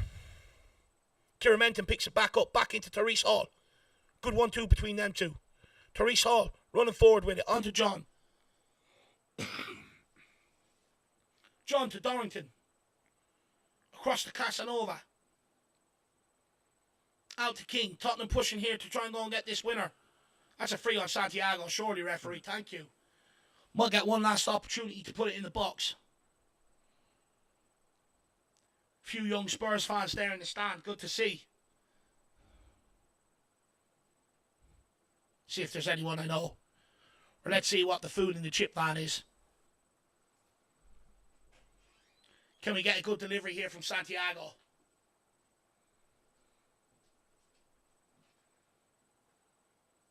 Right on to Lankshire's head. He wants it. It's a poor delivery, to be fair. Doesn't even beat the first man. Abbott picks it back up. Good ball out to Donnelly. Oh, it's a great ball by Donnelly to Kieran Menton. He's in here. Beats his man. Has the time for a shot. It's a finish! Oh, what a finish by Kieran Menton! I told you how good this guy is. Come on, 3-2 in the dying embers of the game. Absolute composure from the kid. First of all, it's a great ball by Donnelly, who splits the Aston Villa defence open. Kieran Menton gets hold of it, beats his man, composes himself to strike it past the keeper, and it's another late winner deep in injury time. What a ball by Donnelly. Kieran Menton beats his man, bon voyage, go on holiday, Auf Wiedersehen, puts it in the bottom corner. Thank you very much. What a finish. Come on, Kieran Menton. Great ball by Donnelly. He is just really the locksmith in this team. He's so good. And Darmo, it's another late injury winner.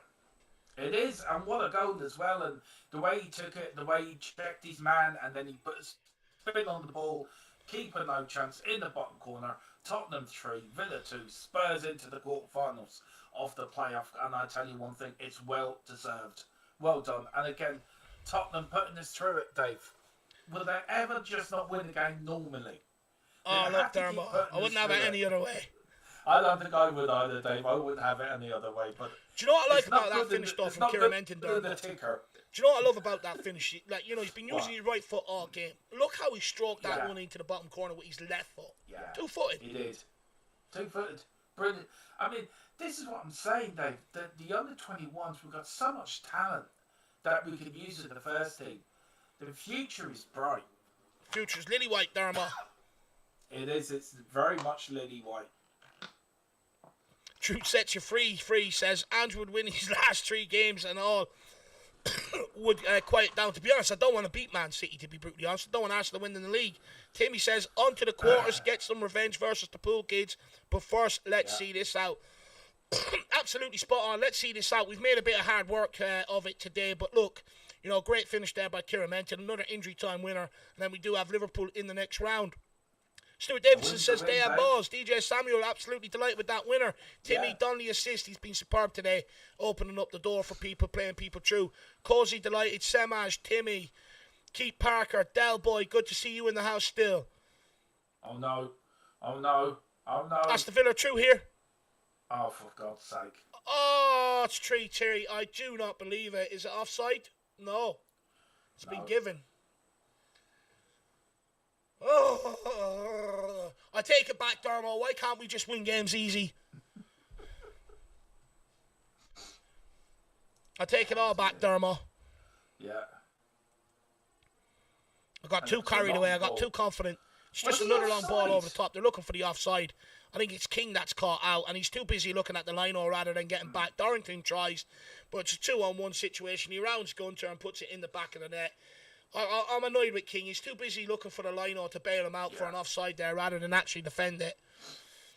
And it looks like this game could be heading to extra time. Of course, we don't know how many minutes have been added on either. No. Just don't concede a fort, please. Santiago picks it up. He's running. And sadly, hello. Sadly, I can't join for I need to go out, Dave. So yeah, no, that's no hassle. At the end of 90 minutes, man. Aston Villa on the breakaway here, though, and again, marauding forward down the left hand, down Tottenham's right hand side. It's exposed. It's a ball in. Can Gunter get there? And he does.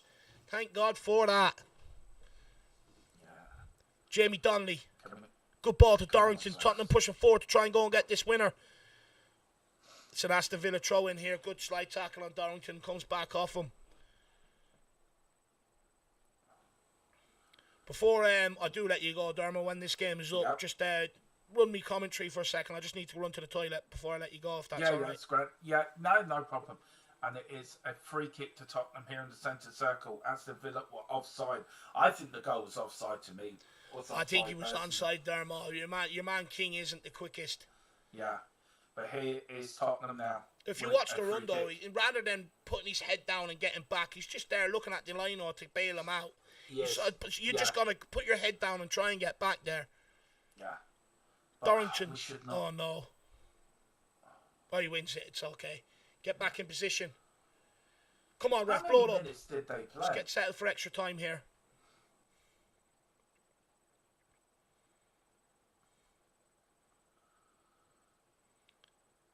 Game is going into its 95th minute.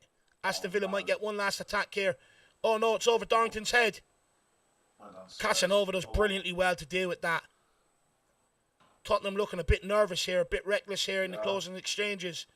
Aston Villa with another crossing opportunity. Can they get it in? He's running at King, who's at fault for the equaliser.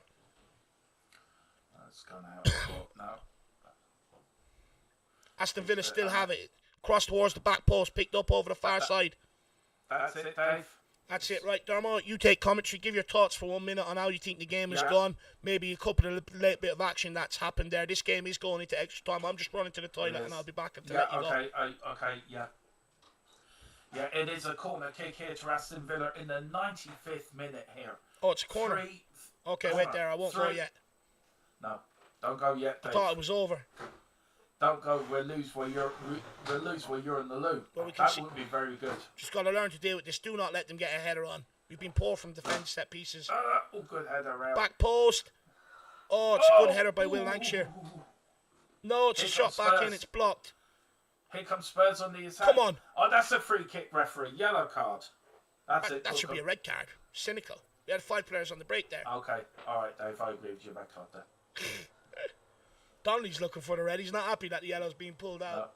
No. I've learned in life you don't disagree with the Kildare one. That's what I've learned in life. You don't disagree all you want. Guys, just give me 2 minutes. There's too much action going on, and I'll get back to the chat. Casanova, Tottenham looking for the late goal. How many more minutes are they going to add on here? Have we got into extra time? We just don't know about it. Kieran Menton. Probably have. Maybe it's just continued straight on. Golden goal. Yeah. Do you remember them days, Dave? Golden goals back in the day. So entertaining. Yeah, it was. Abbott gets it onto Kieran Menton. Kieran Menton gets it across. It's blocked. Tries to get back on the end of it. Gus thrown to Tottenham. Surely that's a throw into Tottenham. Abbott picks it up. Oh, now he wants to give the throw in. Yeah. Tyrese Hall has it. Whips it in with his left foot. It's in there. Donnelly making a nuisance. Just crowded out. Back to Kieran Menton. Kieran Menton to Donnelly. Never give up, though. Never give up. Dorrington picks it back up. Just a swing into the box. It's cleared. If we let Aston Villa out here, we could be in trouble. We could be. Oh, that's a free kick, referee. Well done, Dorrington. That's a free kick on Donnelly, surely. Yeah, it is. How long is this referee? I haven't a clue, lad. I think his watch is broken. I think the battery is gone. I think it is. John! Oh, nearly catches Aston Villa off guard with a quick free kick and a strike there. Have we gone straight into extra time here? That was known.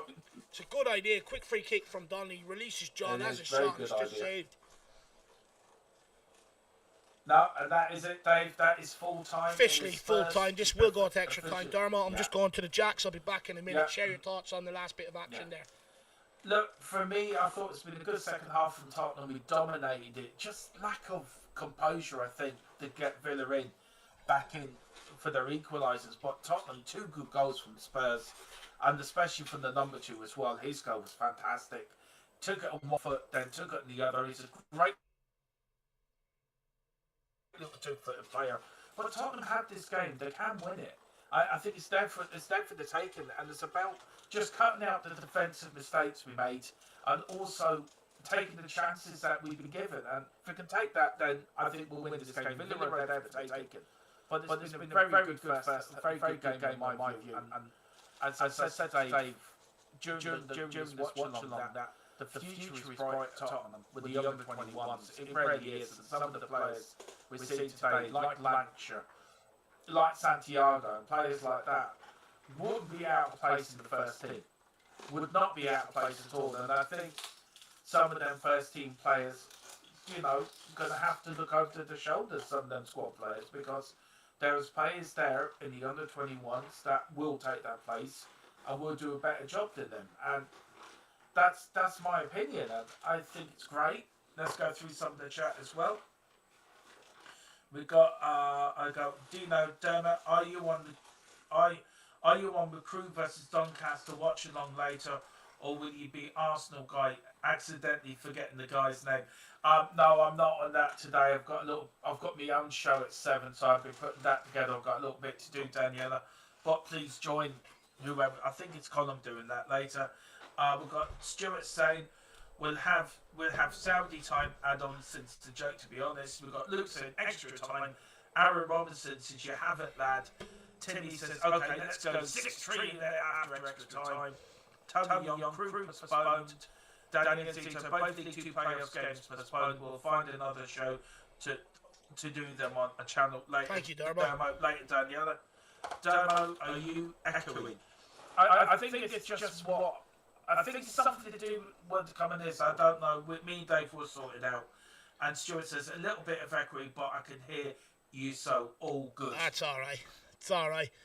It's all right. Well, look, Darmo, I appreciate you filling in, my man. I thought we got a late winner here, but it's going to extra time. But appreciate you today, my man. I better let you go so you can go out and about your day.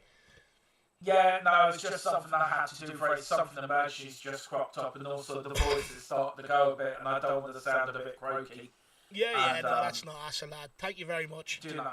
No, I enjoyed it, Dave, and please get me on for the next one because I want to do the next under 21 game. I love doing these watch-alongs with you, so I'm really enjoying it. But please, everyone, get over to Dave, like and subscribe, and keep the great man going because he is a legend of YouTube, and he's the legend. He's the second biggest legend of Ireland. First one, of course, is Domination. He is the biggest legend of Ireland. Well, Darmo, thank you very much. I'll give your channel a plug at the end, my man, alright? Alright, no problem. And listen, Dave, I'll speak to you later. I'll see you later. Have a good day, my man. Yeah, you too now. Take care. Have a good one. Alright, bye-bye. Bye-bye. Bye-bye. So, guys, it looks like we're about to... They're taking their places for the first half of extra time. Of course, some really late drama there. Kieran mentioned it looked like he had won it, only for Aston Villa to pull it back with a late goal, which was a concern of mine. You could probably see it coming, but look, we're still in it. Guns on Football says, come on, you Spurs. Come on, you Spurs. Amazing stream. You are both great and good people. Really appreciate it, my man. I really appreciate that. I am reactionary. Aston Villa is cheats.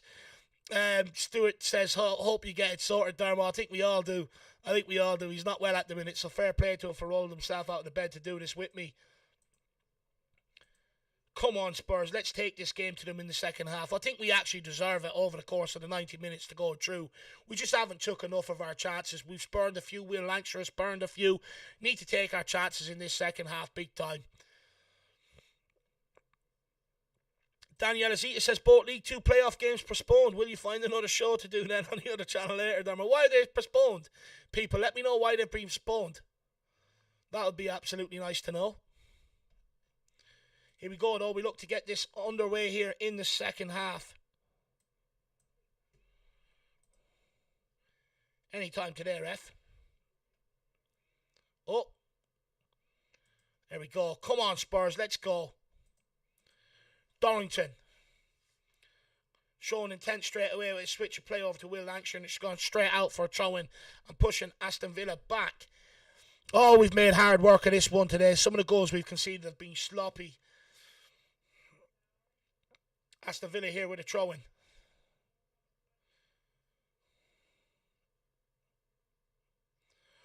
You know, we went 1-0 down, got ourselves back into the game, and then twice threw away the lead as well.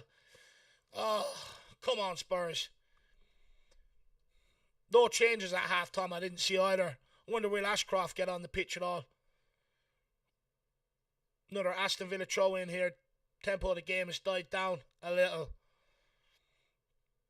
Alien Reza says, I bet on 4-3. I hope so. Al says, Dave, anyone from the under-21s you'd promote to the first team next season?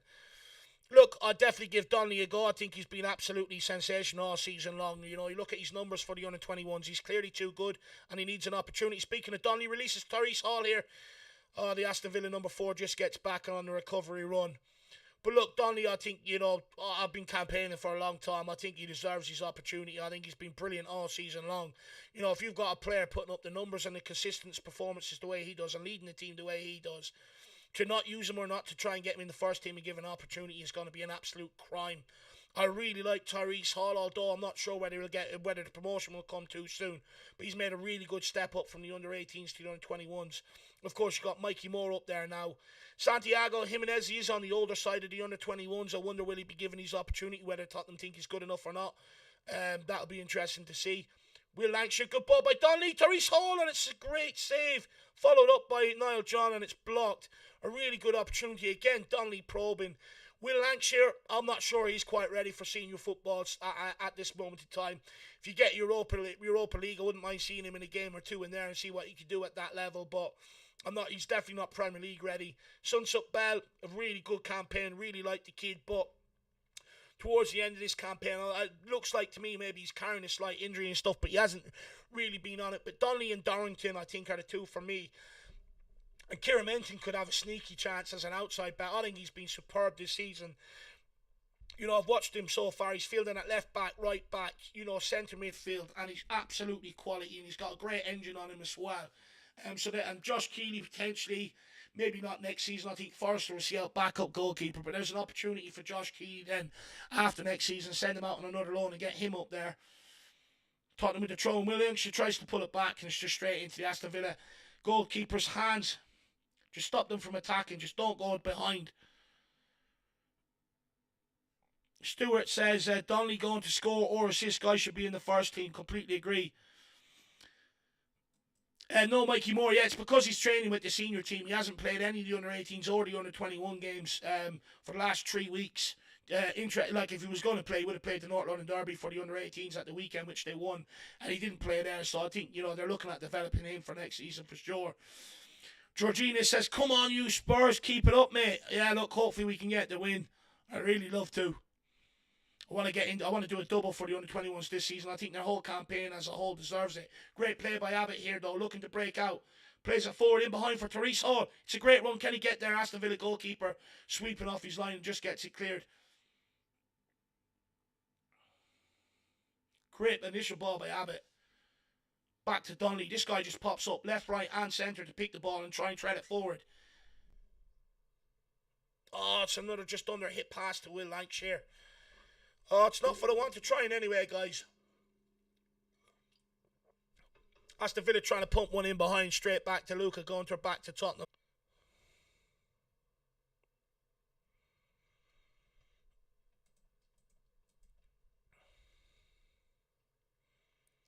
Kieran Menton.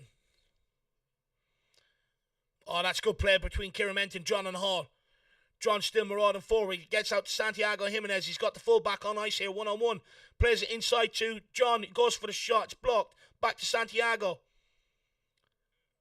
Wins the corner kick. We'll take that. Come on, Spurs. Let's go.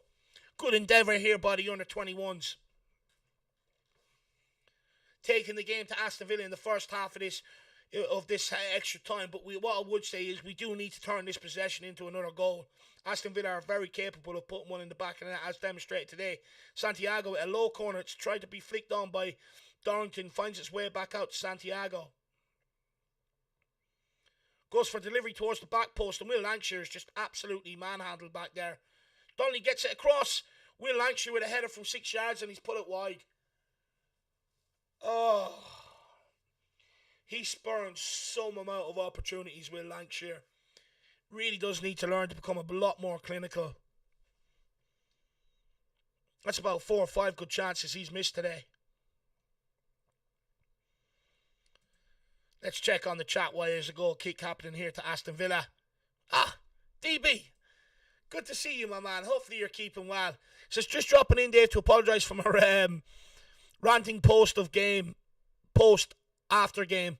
I'm a horrific loser, and yes, you were right, but the red mist and anger was in full swing.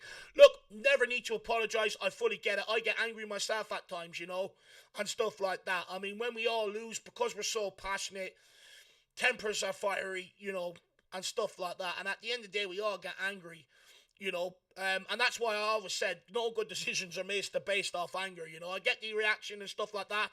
Look, you don't need to apologise to me, DB, because I'm one of the biggest overreactors. My girlfriend always tells me that, so don't ever apologise on that. And at the end of the day, we're all entitled to our views as well, man, so don't ever apologise. At the end of the day, it's not a cult I'm running here. People are allowed to believe what they want. If they don't think Andrew's the right man, fair enough. Donnelly here, though. Pulls it back. Oh, it's a good chance, and it's just blocked. But everybody's entitled to their own opinion. So I just thank everybody, even though they don't agree with what I have to say, they still listen and stuff like that. So appreciate that, DB. Adrian Schrock, also good to see you. Good game. Had so many chances to have won. And that's the thing. It's just come down to us taking our chances today, but also maybe being a bit sloppy at the back line in occasions, Went 1-0 down, showed great fight to get back into it. Then we took the lead twice and spurned it twice, more or less straight after. Need to be a little bit more switched on. But look, hopefully we can come and salvage this game. If we don't win today, it's down to the missed chances. Referee, I mean, can you let us take this corner kick sometime today? Santiago standing over it. Come on, Spurs. Can we get one straight off the training ground here? It's another low one in. Oh!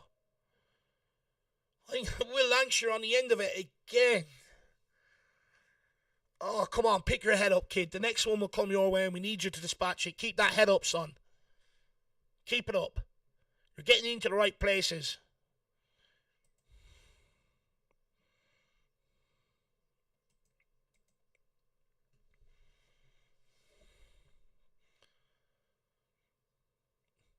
No way. Oh, my Lord.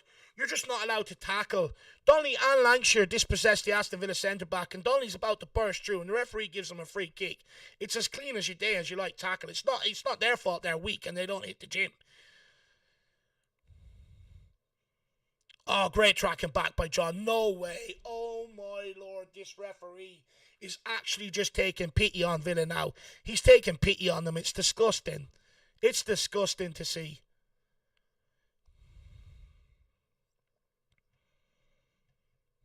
We're going to take eternity over set pieces now as well, I presume.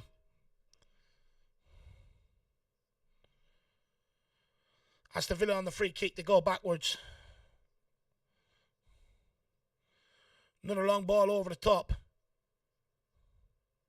Darrington does brilliantly well to hold up the striker there. Force him backwards. Keep forcing them backwards. It's a cross in the box from Aston Villa. Tyrese Hall is there. It's a sloppy clearance. King completes the clearance. Santiago gets back as well. Can he win us something? Just punch it down the line. It's a great out ball here to Donnelly. Oh, it's just a poor giveaway, but Donnelly follows it up. It's gone out for an Aston Villa throw-in. Donnelly trying to release Will Lancashire there. Went along the ground. Maybe would have been better off trying to go over the fullback's head there. Let's get back into the chat while Aston Villa have possession. They bore me.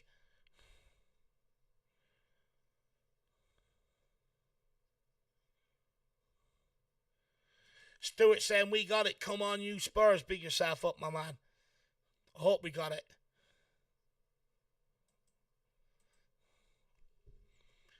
King with the throw-in. Come on, let's go and get this winner. It's there for us. Guys, can someone let me know why the League 2 playoffs were postponed today?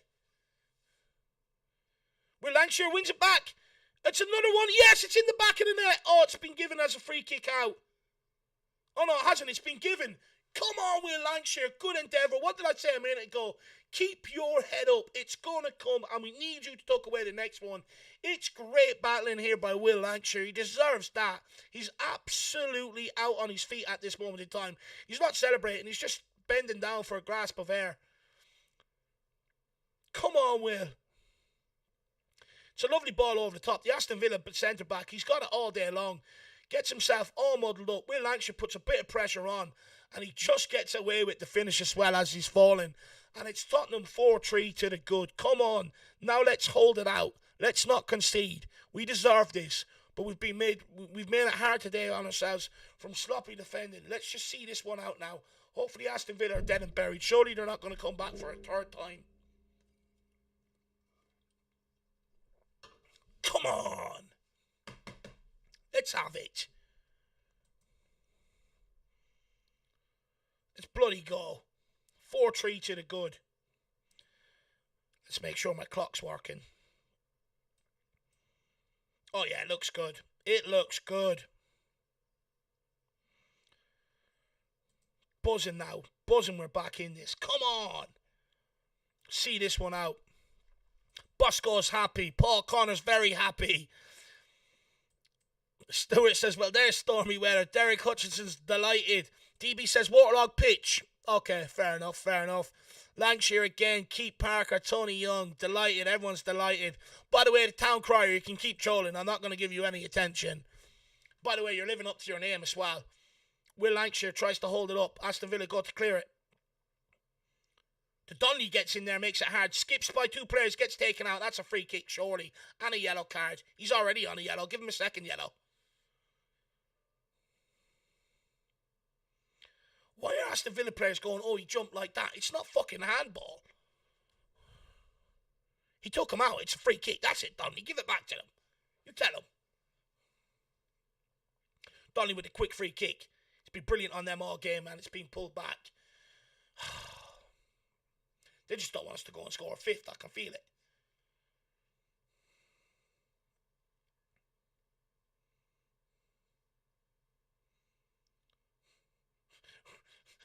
Free kick's about 55 yards out, and the goalkeeper has done a 10-yard spray in the line, keep them back. Ridiculous. Donnelly telling people to get up in the box. Starrington's gone forward. The big guy. Is he going to find him on the head here? Him or Will Lancashire? Delivery is just over hit. It's gone out for a goal kick. 2 minutes till the first half of extra time is over and done with. Come on, Spurs. See this out now. Tottenham still high pressing here in extra time, which is very interesting.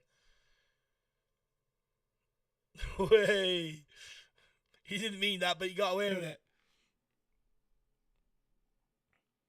Santiago on the press, hunting the ball, followed up by Tyrese Hall. The energy these guys are putting in, bear in mind they've only played a cup final or a cup semi-final on Thursday and had to expel a lot of energy to come back from 3-0 down. It's absolutely incredible, the work rate of this team. And you know what? Fair play to the under-21 manager, Wayno, as well. He's really getting a tune on the work ethic out of them. King goes to play a long one forward. It's a decent ball over the top. Can Lancashire get there? Keeper's just on the edge of the box and claims it. See what the chat is saying. Come on, guys, get your questions, talking points, and everything else in for me to engage with. Paul Connor says, how long left, Dave? We've got, I think, 1 more minute here. Aston Villa in here, though. He squares it. Oh, it's a great save by Luca Gunter from 6 yards out. He had no right to make it. It's another shot, and it's just gone wide of the post. Jesus Christ, we've got to stop giving away chances straight after scoring. It's a lovely ball over the top. He makes a run off Casanova. He goes to square it. He's 6 yards out. What a save by Luca Gunter as well. Coming off his line, smothering it, getting down low. What a save. How the hell has he saved that? Whew. Well, Paul Connor, I think we've got about 30 seconds left here, and then we'll have another 15 minutes in the second half, my man. Stuart says, wish I could make predictions. Our first team never bet on Tottenham. I've learned that a long time ago. Davey H, 1960, good to see you. Come on, you Spurs. Timmy says, Gunter, oh my days, how? I do not know. It was an absolute unbelievable save from Gunter there. Keith Parker recognising it as well. Lee says, what do you think Kieran Menton's best position? Do you know what? Some of these under-21s could very well come up and play a different position in the senior team. I mean, correct me if I'm wrong, didn't Trent Alexander-Arnold play as a winger or a centre midfielder for the under-21s of Liverpool? And he's now playing right back in the senior team. Kieran Menton's best position, I'll be brutally honest, with looking at him, the size of him, the power of him, the energy, how competent he is on both feet, I think he could play a full-back or centre midfield at 100%. I think he could. 100%, my man. I really like him. Really like him. Aston Villa free kick here. Come on, ref. Blow it up. Let's get the first half over and done with here. Good pressure here by Tottenham. Still trying to get pressure on Villa and turn the ball over. They've gone for another long ball. Over Knight's head, and he's there comfortably to deal with it. Goes back to Gunter. Pump it long. Blow it up, ref. Santiago flicks it around the corner to Donnelly.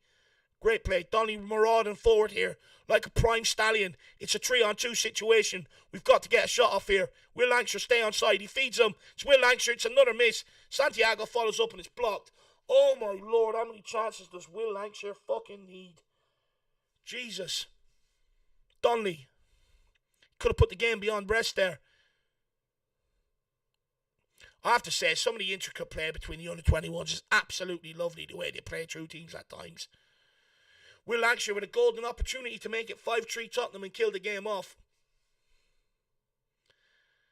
It's a tame effort at the goal as well. He doesn't even really make the goalkeeper work. Aston Villa on the attack here.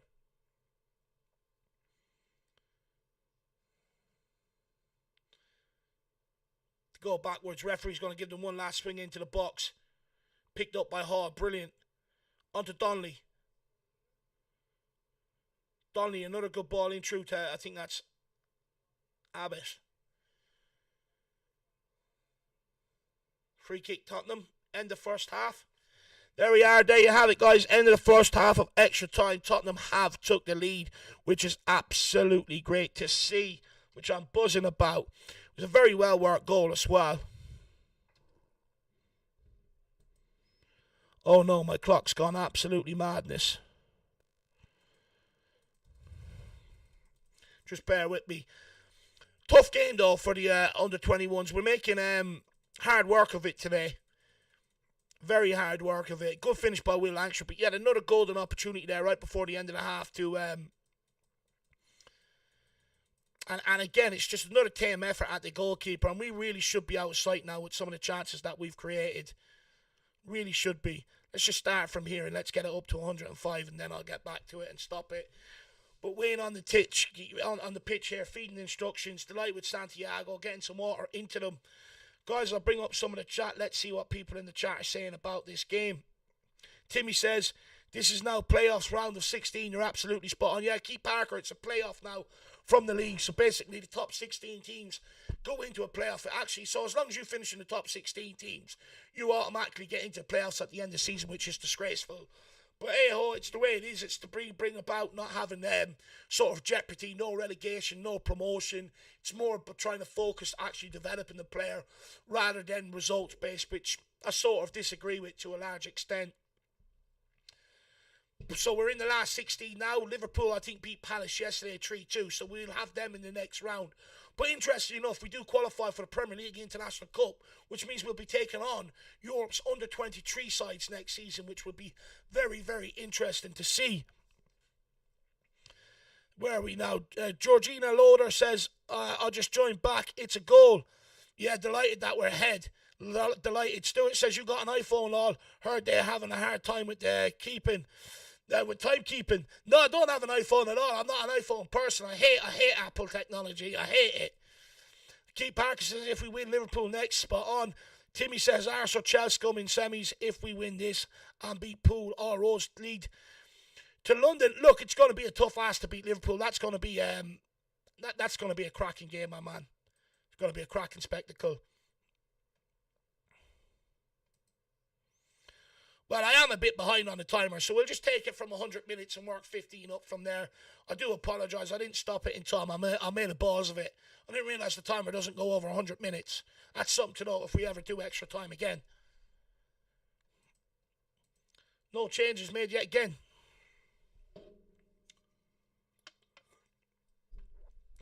Aston Villa throw in here.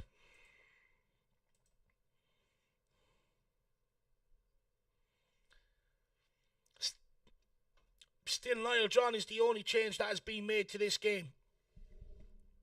I wonder we'll see Ashcroft come in at some point. Aston Villa with a cross and it's gone out for a corner. Can Tottenham defend this? 106 minutes on the clock. Thank you to everybody who is tuning in today, guys. I really do appreciate it. And I think it's good to get behind this under-21 team to get through today. And then they can also get through, and win that Premier League Cup final. It's huge for them going forward. Puts more pressure on the club to give them the opportunity as well. So I reckon we should get behind these, behind the under-21s for the rest of this campaign. Aston Villa with a deep delivery towards the back post. It's not the first time they've done this game. Gunter makes the save and gets on the end of it as well. Calms it down. Just need 14 more minutes, guys, and we're through to the next round. Come on. Gunter slowing it right down here, trying to get a little bit of a breather. Could see a few late chances fashion itself for either teams in this second half, with it being a bit more tired and a bit more open.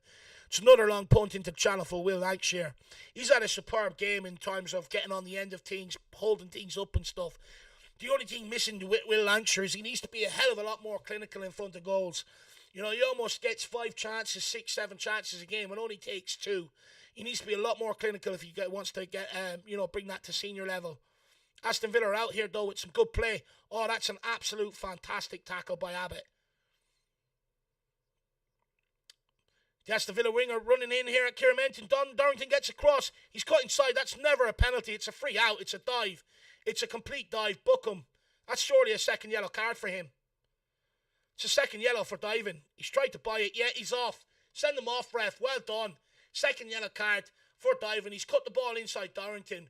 And the ball's already gone. And he's just carried on going and waited for the challenge to come. And he's gone down. He's dived there. He's absolutely spot on. Now more Aston Villa players are getting booked for remonstrating with the referee. He's not going to change his mind, guys. No point in remonstrating with him. He ain't going to change his mind. It's a ball in behind Kiermenton. Dorrington comes across. I mean, the players tried to buy that completely. Referees made the right decision. You know what? With the pressure on it, Aston Villa looking to get back in the game. For once, a referee didn't bottle making a decision. So fair play to the guy. Right call there. Na na na na. Na na na na. Hey. Goodbye. Now that remains 11 against 10 for the last 12 minutes. Surely we see this out now. We don't want to concede an equaliser, because then it goes to penalties, and it's anyone's luck there. It's the luck of the draw. Finley Monroe is the guy that's got sent off here for Aston Villa. Surely there's no VAR here. Surely they're not waiting on that. They're waiting on the football, surely. Referee made a great decision, brave decision to make there as well. Fair play to him. Lee says red card. Yeah, absolutely spot on. Am I doing a watch along for the Women's FA Cup final? I think they're actually on the same time Spurs are playing, if I'm correct. So I don't think so. Timmy says flop yellow and second one is off. Absolutely spot on. Look, that's what you get for diving. There's punishments for it. Basuma got sent off for Spurs this season for diving. You know, Havertz got away with it at the weekend. They called it intelligent play. Good to see that under 21s. They're trying to stamp it out. Joseph Tyler says, big up, Dave. Would you put any of these first team match day squads for the rest of the season to give them early preparation for next season? Bring into the first team. Look, to be honest with you, I think the opportunity was there when we had a lot of injuries and we didn't do it. I think now, when it's the business end of the campaign for the under-21s, and every game has something riding on it, the cup final, these playoff games now, it's not like they've just got aimless league games, you know. I think it'd be wrong to break them up. I think you've got to give them the chance of success. This is a team that got relegated from this division last season, but because of the changes allowed us to stay in it, and then we've absolutely dominated it. I think it'd be a shame to break it up and ruin their opportunities of trying to win something here. But Aston Villa on the... Oh, it's a great tackle by Dorrington. Goes to ground there.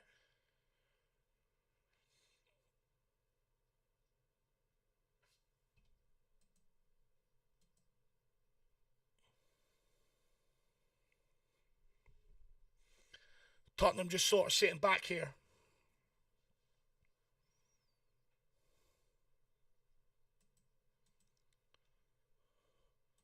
Tottenham free kick, maybe? That'd be nice.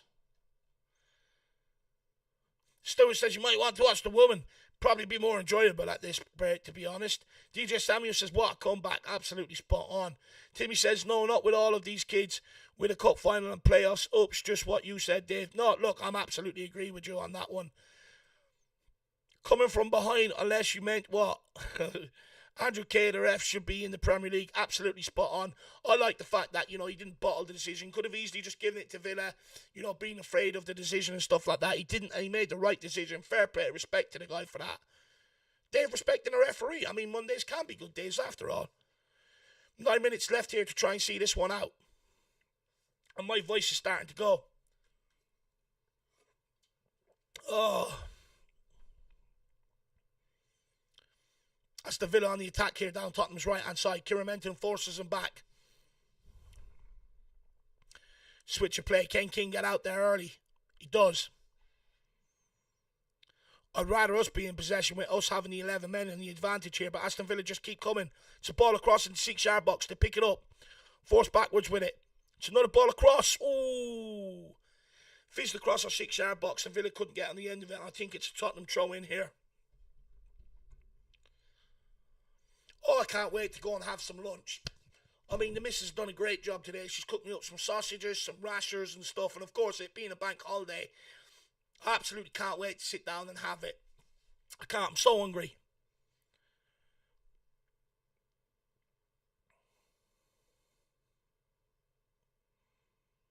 Hall. Good ball to Lancashire. On to Donnelly. Donnelly bursting forward. Gets it out to Santiago. Can Tottenham put Aston Villa to bed here? Santiago cuts inside, feeds Will Lancashire. Lancashire back to Santiago. Santiago to Donnelly. Saved by the Aston Villa goalkeeper. Will Lancashire follows up. It's another save. And it's Santiago. It's in the back of the net, but I think it's a free out. Oh, it's a free out. I think Will Lancashire was offside again. Aston Villa on the attack here with about 8 minutes to go. Timmy, why are we letting Villa have the ball with 10 men?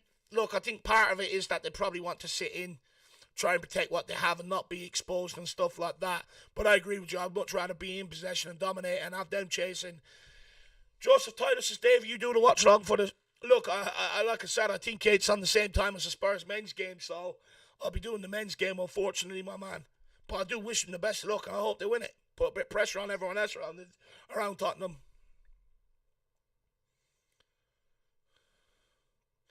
Stuart says, sounds good. The last dinner I got from a missus was noodles. She couldn't cook an egg. Something wrong there, lad.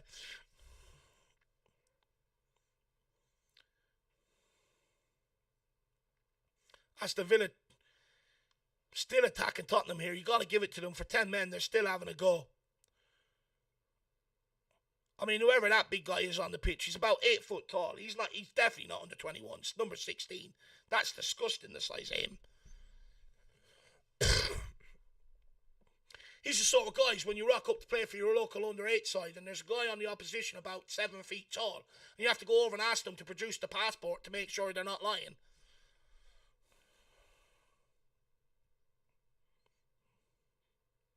Turns out he's 13.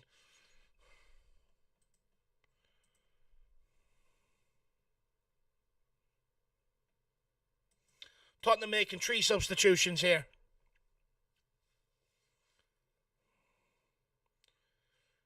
Who have you got on the bench? Who's coming on here? Let me have a look. Kieran Menton is heading off, and Tyrrell Ashcroft will be coming on in his place. Who else have we got? Like, trying to get to grips with the boards. Tyrese Hall is also coming off. And then we have Max Robson coming on in his place. And there will be one more substitution.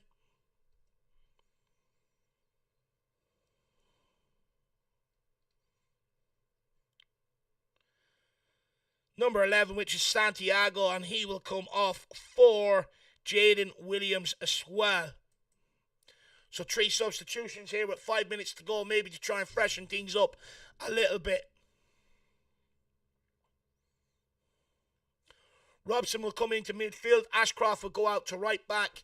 And Jaden Williams will go out to left wing. Tottenham with a throw in deep here down in their own half. 5 minutes to go before we get Liverpool in the next round of the playoffs.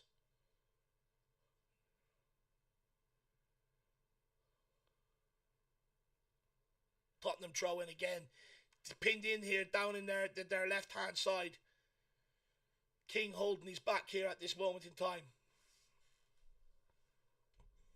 Can Tottenham work their way out of this one? Casanova goes long towards Will Lancashire. Do you know what? I'll give Will Lancashire his credit, actually. Anytime we do look for the out ball or go long, he's always available. He's always presenting himself. I'll give him credit there.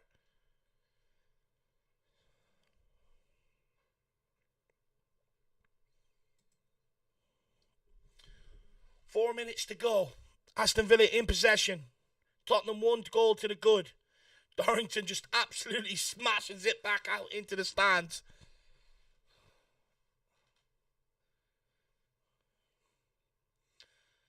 And it's come off a Villa player, and that is a Tottenham throw-in. King on the throw-in here at left back.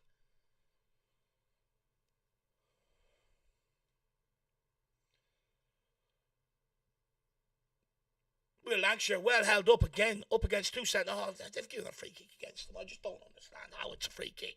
I do not understand what the referee is seeing there.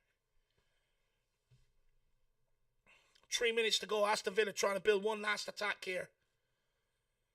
Tottenham trying to get the press on here high enough here. Niall John forcing them back. Donnelly forcing them all the way back. Can Will Lancashire get across? He looks absolutely out on his feet at this moment in time. Well mopped up there by Robson. Back to Gunter. Goes out wide for Ashcroft. Doesn't win the header. Abbott picks it back up. Punts it forward. Back to Aston Villa player. It's becoming a little bit scrappy here, the closing exchanges. Good switch of play over King's head. Aston Villa in a crossing opportunity. He beats King. Well done, Williams. That's absolutely great tracking back. And he wins the free kick as well. That's absolutely fantastic from the guy that's just come off the bench there. Absolute bloody great tracking back.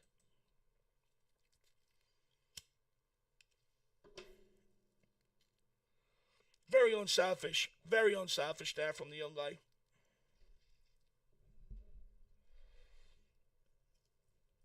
Oh, I need to go and have some honey and lemon for my voice after this game. Extra time games are not made for Dave, that's for sure. Let's get back into the chat. Aston Villa with a free kick here.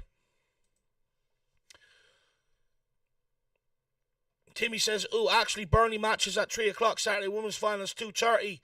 Yes, I won't be able to do. I'll be doing the men's team, unfortunately." Joseph says, "I look the like of that Lancashire. Look, I really like the look of him as well. I just think he's finishing. If he really wants to make it to the next level, he really has to improve the finishing. I mean, every game I've watched, he gets about 6 opportunities and takes 1 or 2 of them. He's become a lot more clinical."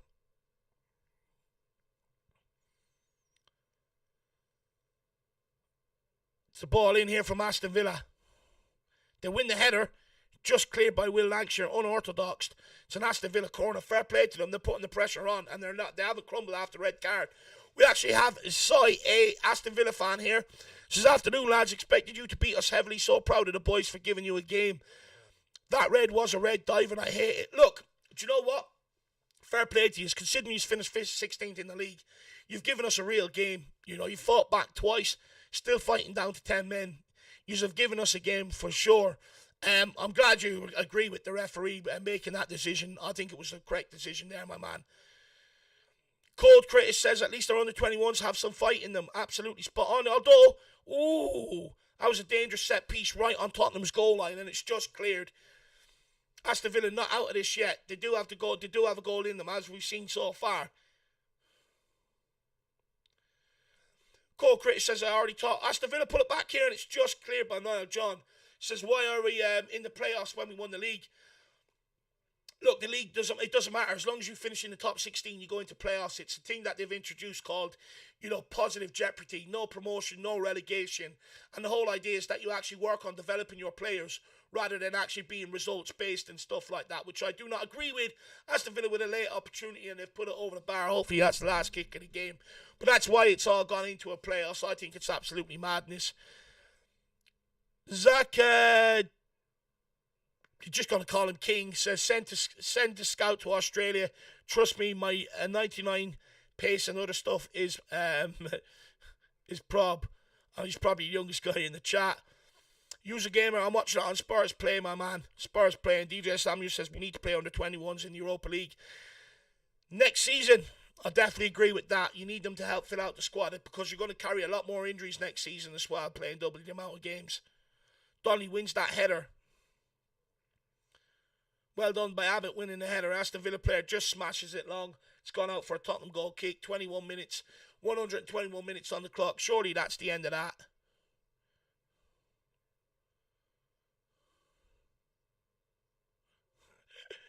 Kid must be a Spurs fan. He's walking to the ball. Had to get it back for good to goal kick. Taking his time. Surely this is the last kick of the game.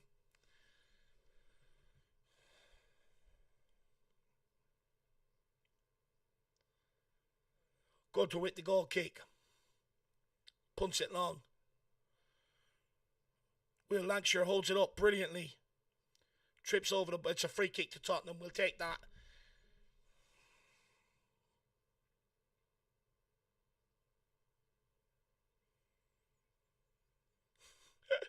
Tottenham players just bouncing the ball around one another, taking eternity to get on with this free kick. Killing time. Absolute great shithousery. Donnelly with a free kick. Puts it on to Niall John. Niall John plays in Will Lancashire. He gets turned, goes to have a strike. It's gone out for a goal kick or a corner. Looks like it's gone out for a corner kick. True Tottenham. We have Aston Villa penned back in here. This is where we want them, the dying embers of the game.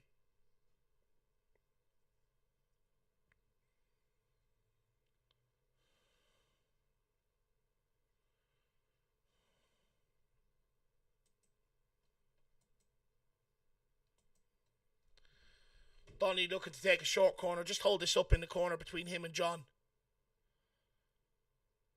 John beats his man, puts the crossing, gives the ball back to Aston Villa. I don't think that was the plan, John. I don't think that was the plan somehow. Tottenham throw in here. Deep in Aston Villa territory. Or is he giving it to Villa? No, Tottenham throw in. We're at 123 minutes. That's 3 minutes of stoppage time. Surely this is going to be over soon.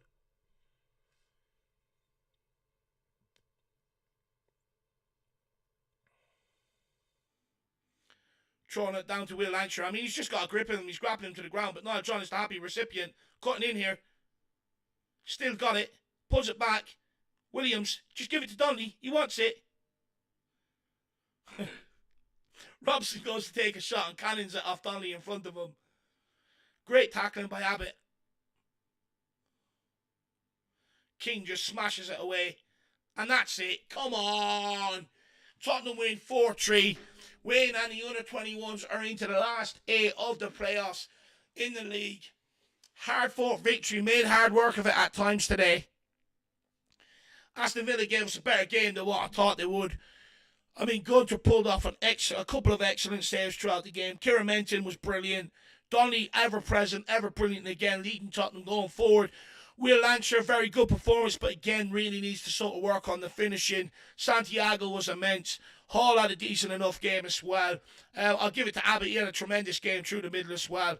But we've got through this just about. And what I will say is, for this game to go to extra time off the back of such an energy-zapping game on Thursday night against Forest, where we went 3-0 down and came back to win 4-3 to make the cup final. This was always going to be a tall ask, especially showing a lot of energy and stuff like that with the amount of effort they put into that Nottingham Forest game. And they stood up to the test, stood up to be counted here again today. Getting over the line, going through the barrier, the pain barrier and stuff like that. Showing a good steely mentality and winning the game 4-3 after overall. So that's us through to the last 8 now, and we do take on Liverpool in the next round.